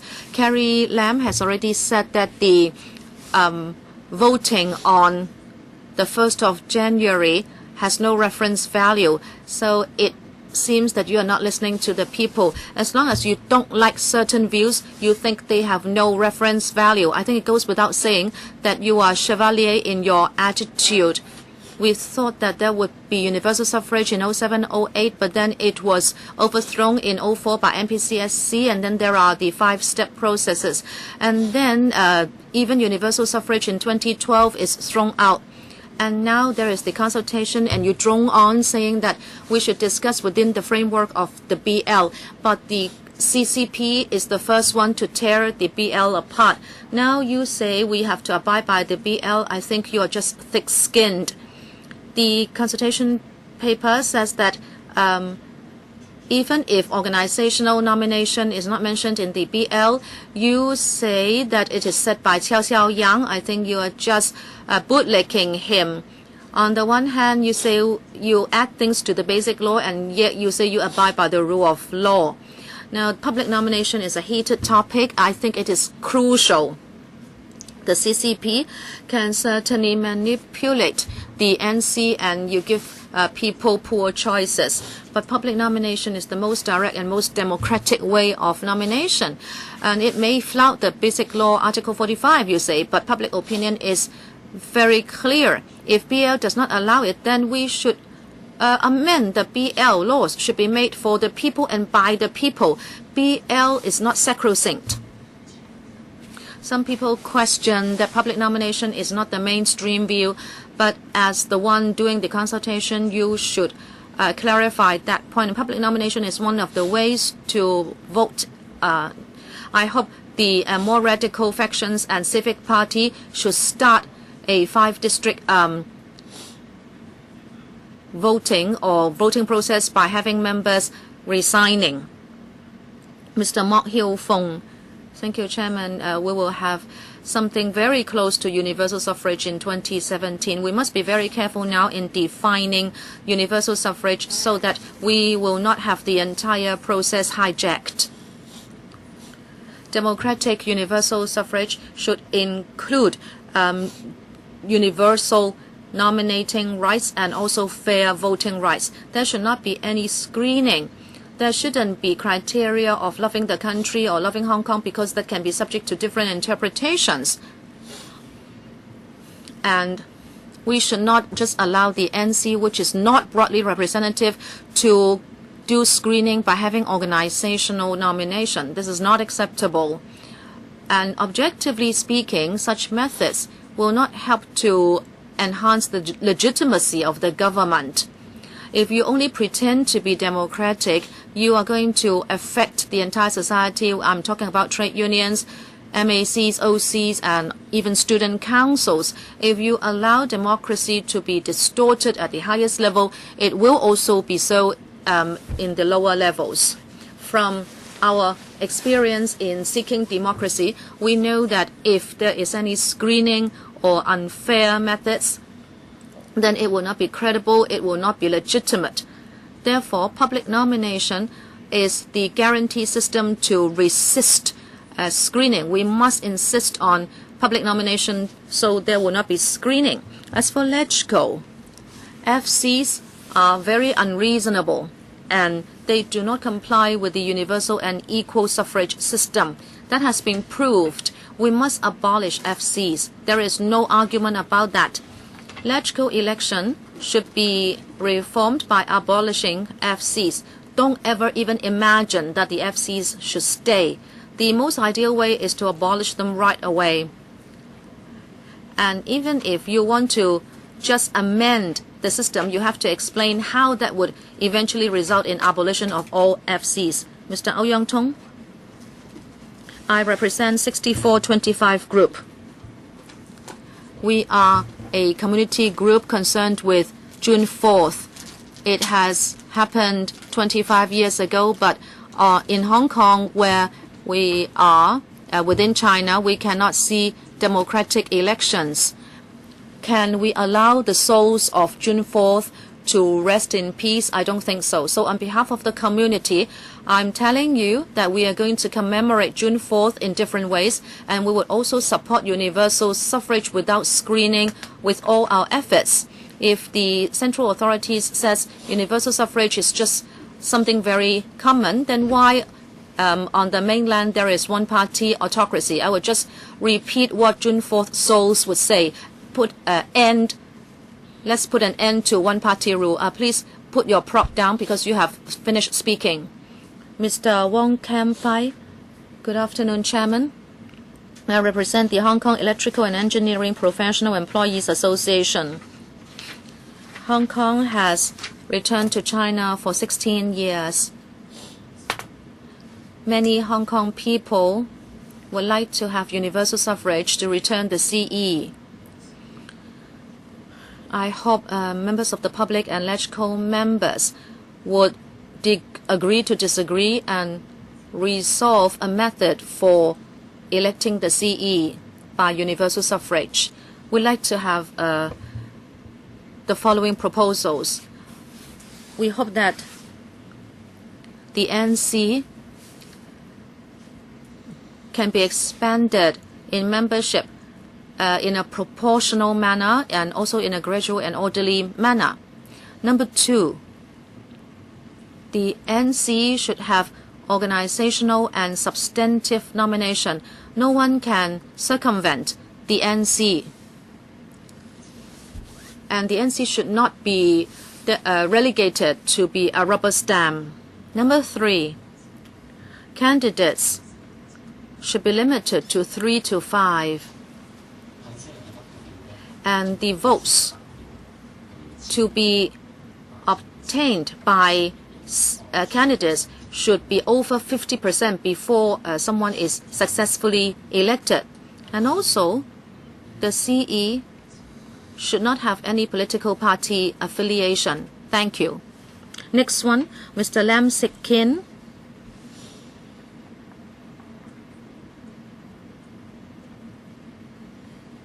The UK government, the Hong Kong colonial government, and the Chinese government agreed on a basic law when there were huge controversies. So the BL is like a field of mines. There is no timetable, for example, for universal suffrage. And when the MPCSC reinterpreted the basic law, it is said that the NC can be formed, or may be formed, by having reference to the EC, and that is why we have this war of words. Actually,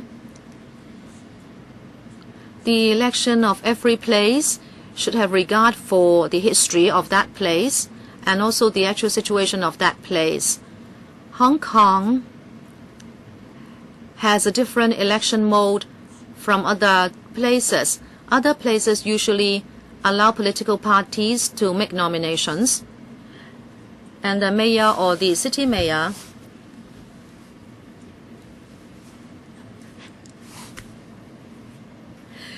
can be from a political party, but that's not allowed in Hong Kong. This is a very unique system. Is it democratic or not? The British Hong Kong government and the Chinese government would like to please different countries, so this is a way that they have come up with. So now we have to accept it.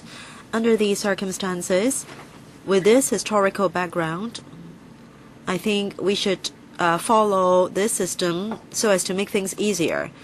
We should not try to come up with other bits and pieces Otherwise, there will be a very odd solution.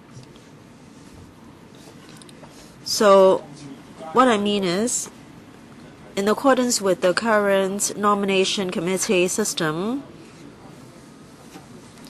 we can discuss how to expand it rather than arguing over other things, because this is a legacy from history. If you look at other parts of the world,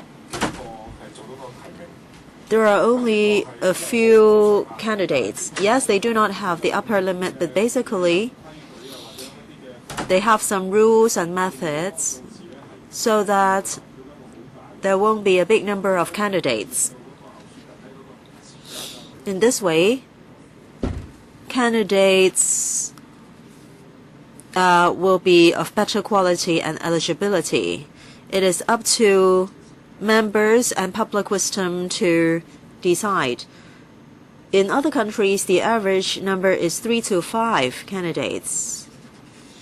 Usually, the two biggest parties will take turns. The central government has the power to appoint, so we hope that the CE can communicate with the central government to achieve effective governance. Thank you. Mr. Man Yun, Mr. Avery I would like to present the views of the LSD. We support the three-track approach. I won't go into the details. The most important point is the LSD is of the view that public nomination is indispensable. If one candidate can get a certain number of nominations from the public, for example 1%, he is eligible to become a candidate. As regards the formation of LegCo, all FCs should be abolished right away. There is no reason, there is not the need to wait till 2020 to abolish FCs. Number 3, not many people mention this. In relation to reform of LegCo, I think LegCo's powers should be reformed. Now, LegCo members do not have the power to present proposal. You can only engage in non-legal binding motion debate, but then bills can only be presented by the government. I think this should be reformed. Recently, there's a lot of discussion in the public as to whether public nomination is essential. I would like to take this opportunity to refer to a very important figure. On the 3rd of December, according to the Hong Kong Youth opinion poll, 66% of Hong Kong citizens support public nomination for CE election. Since the Secretary is here, I would like to ask the Secretary 4 questions. 1. 66% of the respondents supported public nomination in the Hong Kong Youth opinion poll. Do you consider this a mainstream view? And how are you going to respond to the 66% respondents' request for public nomination? Many people talked about corporate nominations. Secretary,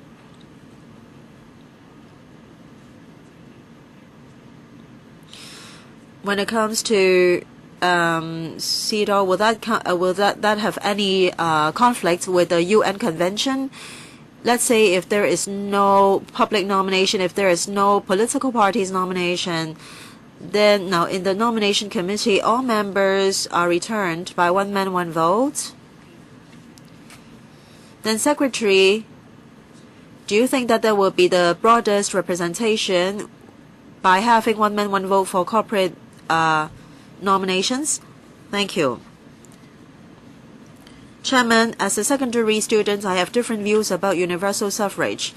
With universal suffrage, I think all eligible citizens should have the right to nominate, the right to vote, and the right to be voted.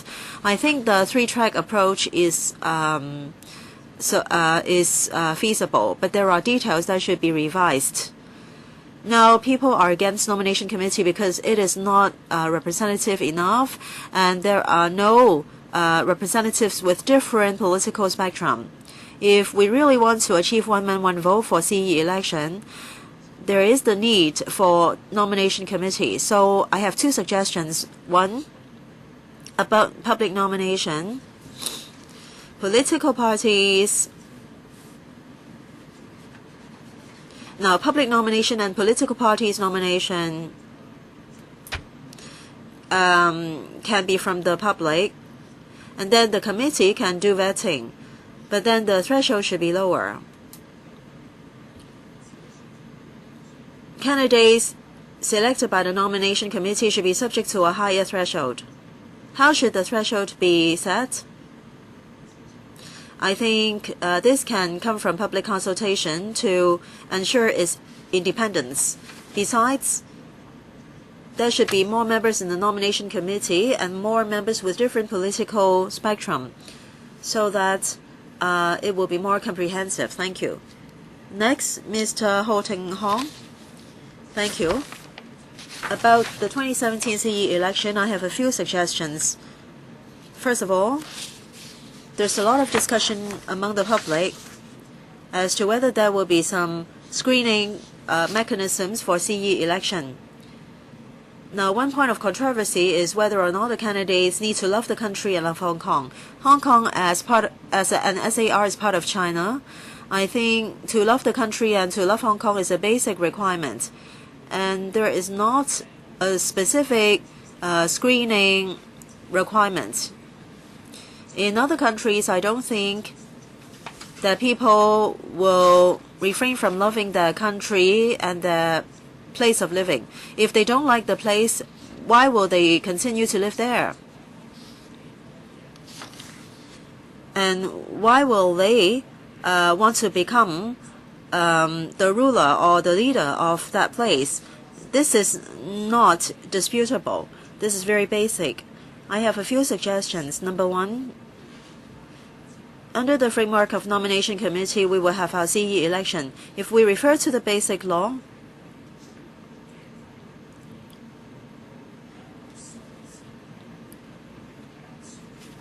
citizens will enjoy one man, one vote to elect the CE under the framework of nomination committee. We cannot go beyond this framework. Since we have to live with this framework, then we should think of how this nomination committee can enable Hong Kong people to consider the nomination committee credible. Now, there are 1,200 members in the nomination committee. Can we consider increasing the number of members?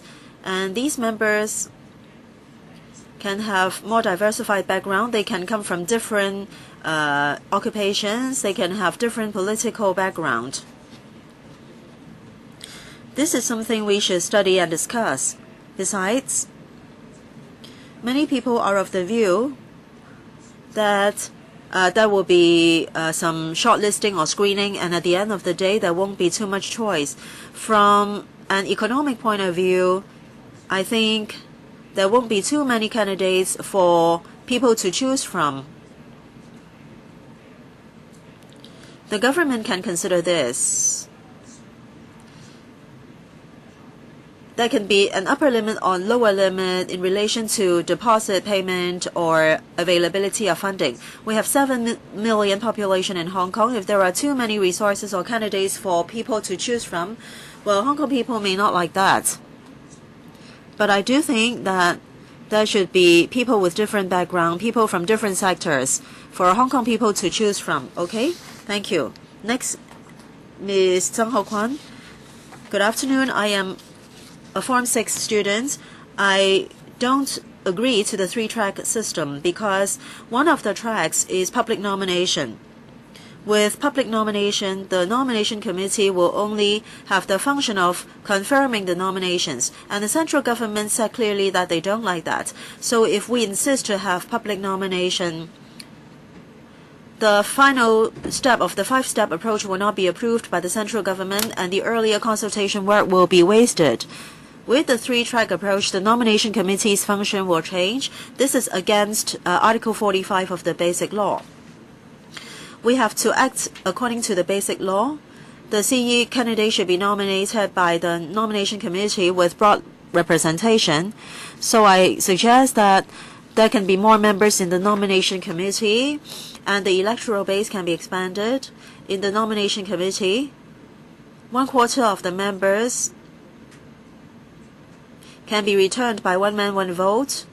In this way, we can take into consideration people's requests, and we won't be breaking the law. Thank you. Chairman, members, I represent the Youth Ambassador Union of the Basic Law. According to Article 45 of BL, CE will be appointed by the central government, and the CE selection method will be in line with actual circumstances of Hong Kong. It should be orderly and gradual.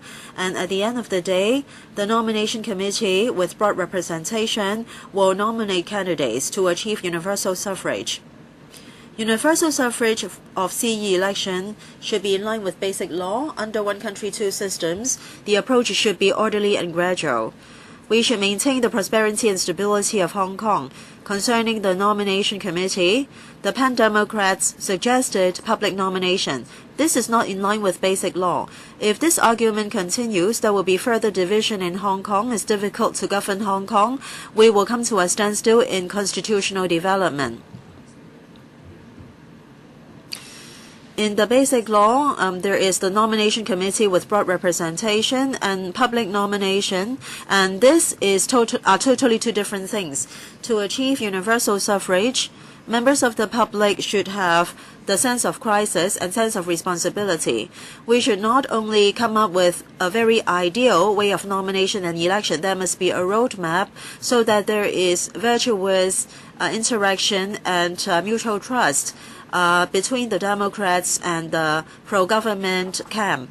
Even though people may be against the nomination committee, we cannot rule out its existence. Professor Chen Manman said that we don't necessarily need public nomination to enable people with different political beliefs to take part. In 2017, under CE election, I hope that there will be a person representative enough who can lead development in all sectors to be our CE. Thank you. Next, Mr. Raphael Wong. I represent Popular Nomination Struggle Committee. I am not related at all with Mr. Tam Yu Chung and Ms. Chen Yun Han's association. I support non-violent struggle. Okay, back to the topic. Public nomination means that a certain number of eligible voters will nominate a candidate. This system is not something new in Hong Kong. As you all know, members who are here are returned by public nominations. Direct election, district council members. Now, Mr. Ip Kok Him, you are district councillor. You are here because of public nomination. We have this system for 20-odd years in Hong Kong. It has not been problematic. We can have public nomination for district council and national election. Why is it that we can't have public nomination for CE election, Mr. Tam Chi Yun? Why? You said that there is no public nomination in other countries. Okay, Mr. Raymond Tam, please tell us. In other countries, are there more countries with public nomination, or are there more countries with nomination committee system? I can cite some examples. Taiwan, South Korea, some states in the US, and Greater London City in the UK. Okay, please tell me, which countries have nomination committee? Please tell us. Some said that public nomination is against the basic law. The deputation who just spoke was of that view. But so far, the government and the CPG didn't say that public nomination is against the basic law. They said that the nomination committee will be bypassed, will be circumvented. If something not written in Article 45 is against the basic law, then to love the country, to love Hong Kong, this point is not written in the basic law. Well, are those against the basic law? Nomination committee may be bypassed. It will become a rubber stamp. But how? Is the nomination committee deprived of its power? It can still make nominations. But you cannot stop me from joining the game. Public nomination, political parties nomination, nomination committee. The nomination committee still has actual power to nominate. It is not invalidated. Today, Mr. Raymond Tam, you have to answer our question. First, is public nomination against the basic law? If so, please tell us very clearly why. Number two, if it is against the basic law, then 66% of Hong Kong citizens support public nomination. You should say to the NPC that the basic law should be amended. Next, Ms. Cherry Lee. I am a student of the Hong Kong U. Hong Kong people have been striving for democracy for 2 to 3 decades. Up till now, we are making backward moves. We have talked about public nomination for so many years. Now, nomination committee is based on small circle election. The most representative candidates will be screened out. Now, if teachers choose 2 candidates for the principal position, then how can we have equal right to nominate? Candidates have to first go through nomination committee to have their eligibility confirmed. We have strived for abolishing small circle election. Now we still need to accept compromise. Then how is it different from the situation a few decades ago? People said that public nomination is against basic law. Article 45 of basic law only states that there must be a gradual and orderly process. There must be a nomination committee with broad representation. It doesn't mention anything about the composition of nomination committee. So broad representation means all electors of Hong Kong. So territory-wide nomination is not against basic law. Some asked what is meant by genuine universal suffrage and what is meant by faked. Well, I think if the rights of nomination is only rest with a small circle, that is a faked universal suffrage. We have to bargain with the CCP. We have to ask for the right price. We don't want to see any further backward move. We have to rely on people's power to struggle in order to achieve breakthrough. Thank you. Next, Mr. Chen Wing Kwong. Thank you, Chairman. I represent Hong Kong Registered Chinese Medicine Practitioners Association Limited. We have the following views. Constitutional development is related to democratic development. Universal suffrage is the final goal under Article 45 of the Basic Law. It has to do with effective governance, and it has to do with the relationship between Hong Kong and China. CE candidates need to love the country and love Hong Kong. We have one country, 2 systems, a high degree of autonomy, and Hong Kong people ruling Hong Kong. So the CE must love the country. The nomination has to be by the nomination committee. Now, basic law is the underlying law. So the nomination committee's authority cannot be undercut. Now, there are the 4 main sectors and there are 38 subsectors to the EC. If we do make modifications, we should increase the membership of the subsectors. Last, Ms. Wong Man Ching. I represent myself. I looked at the agenda and the submissions. Those are the PDF files. A lot of submissions point out that the public nomination is a farce. They say that Occupy Central is not right, and basic law should not be overridden.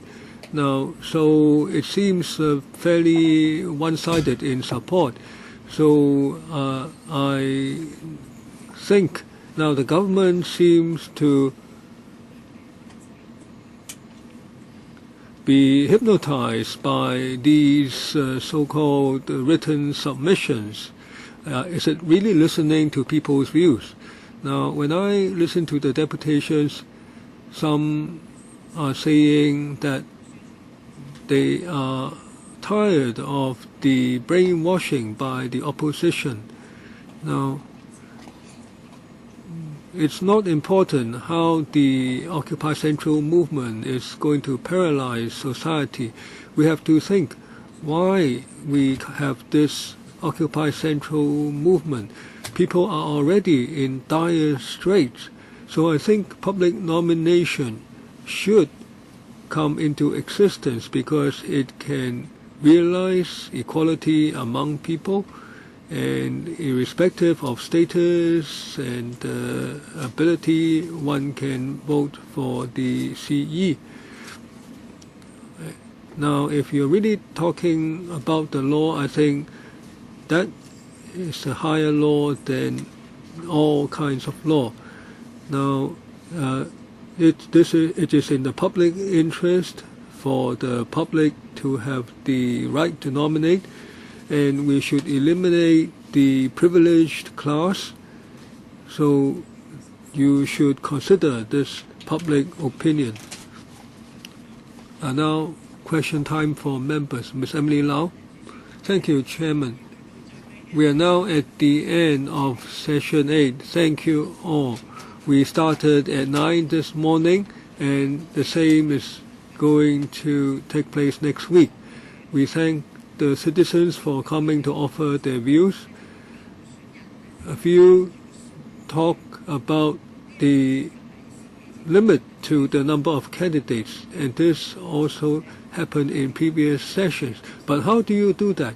Whether it's 2 or 4 or 5, the Secretary has to think how to put that into writing, into the law, how to limit the number, and how to select one as opposed to the other. Now, a few of you said that the number should be kept, and also Mr. The student in Form 6, surnamed Zhang, it said that if something is not acceptable to the CPG, then it won't work. Now, actually,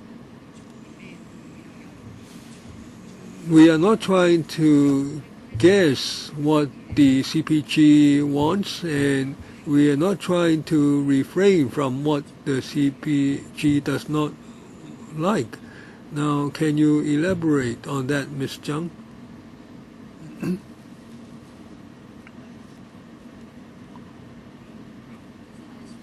Now, actually, I wanted to say that if we're going to have public nomination, yet we must remember that the CPG says that it does not see public nomination as appropriate because the 5 steps require central government approval.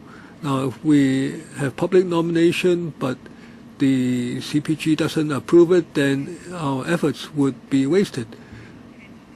Ms. Zhang, perhaps we should ask the CPG to listen to Hong Kong people's views.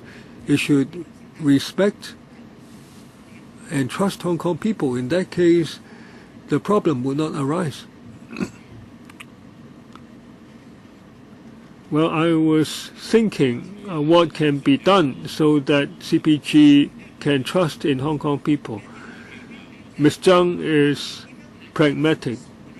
Now, can you tell me how to limit the number of candidates? Mr. Lam Sekin.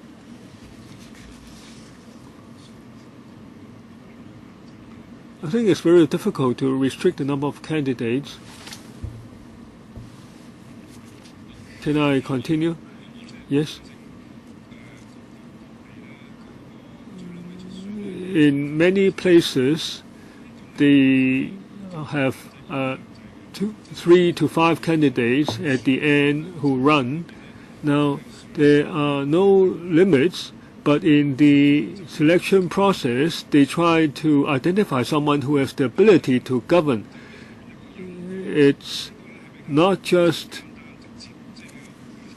a matter of having more people to nominate, having more nominations by public nomination. Say U.S. presidential elections, basically it's nominated by the party, and then there is election or voting nationally, and then there is a electoral college. Now, the candidate has to get the higher number of votes from the electoral college. He doesn't just have to win the popular vote.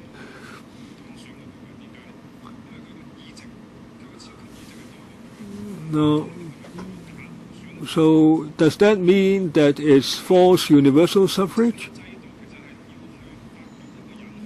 The system should uncover or to identify the person who has the ability to govern. The number of candidates is not the issue. Ultimately, in these countries, is the two parties who run against each other. Now, how would Mr. Tam put into writing who loves Hong Kong and who loves the country? The law can only stipulate the age or the residence.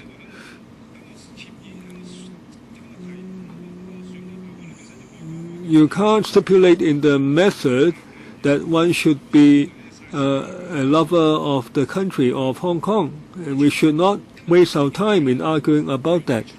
Mr. Chen Chi-yun, now many of our speakers have talked about the number of candidates. Now, they worry that it's too easy for people to run. So many have mentioned the deposit system. If if the percentage of votes is lower than this number, then your deposit will be forfeited. Now, the 1,200 people that make up the EC, now, do they have a deposit system? If they do not get the right percentage, would the deposit be forfeited? Now, would that be a way to handle it? And where would you set the amount of deposit? I think the deposit system is only one of the matters. Now, there's no need to focus on that. Now, the objective is to select a person who has the ability to govern Hong Kong. The objective is not to screen away certain persons. Now, the U.S.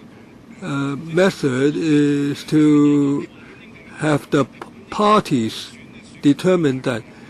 In Japan, people choose the party, and then the party chooses the prime minister.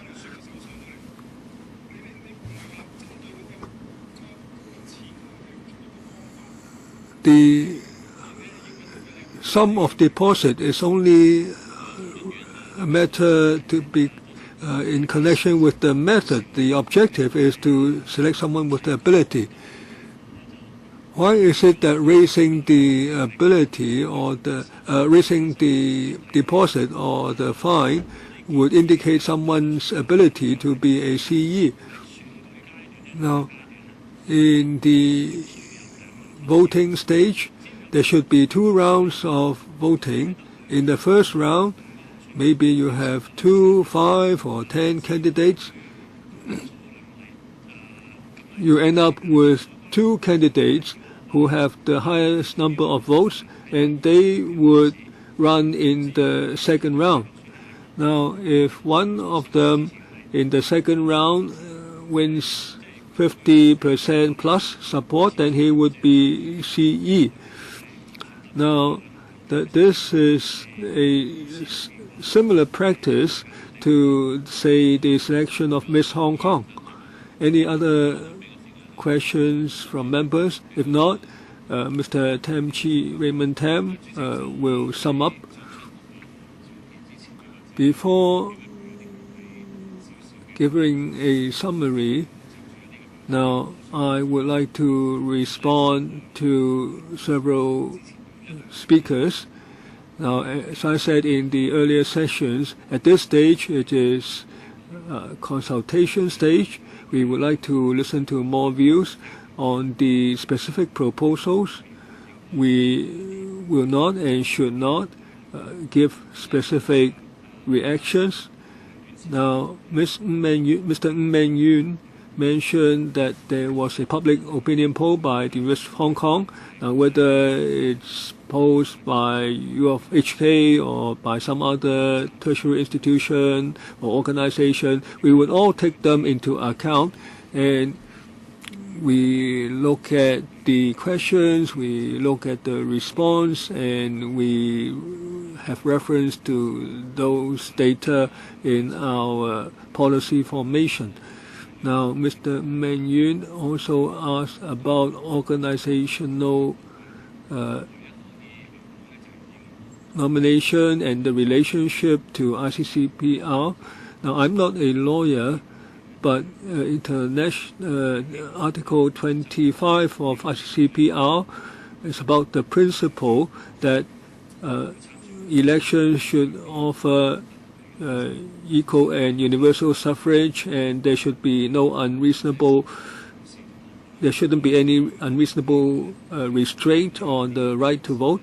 Now, my colleagues tell me that in certain countries, if the deposit is set too high, then it would be an unreasonable restriction.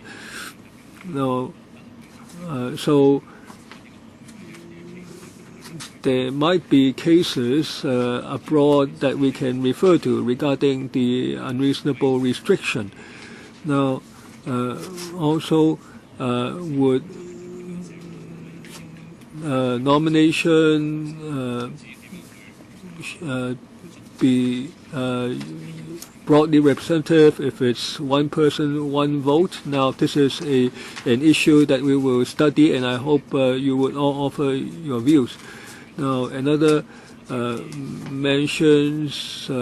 another speaker asked whether there are examples of nomination committees abroad. Now, please do not interrupt.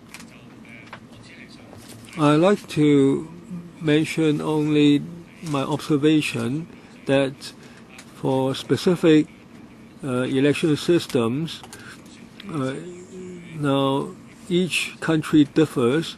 Now, in advanced economies like the US and UK, that is also the case, that each country has its own particular circumstances. Now, please do not interject. Mr. Wong Ho Ming asked whether public nomination is against the basic law. As I said earlier, we have received proposals for different ways of nomination. At this stage, we would not comment specifically on which are in accordance with the basic law.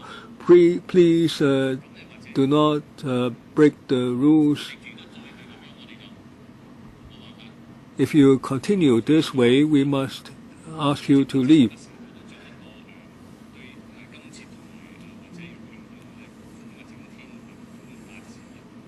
Now, I would like to sum up regarding the 8 sessions today.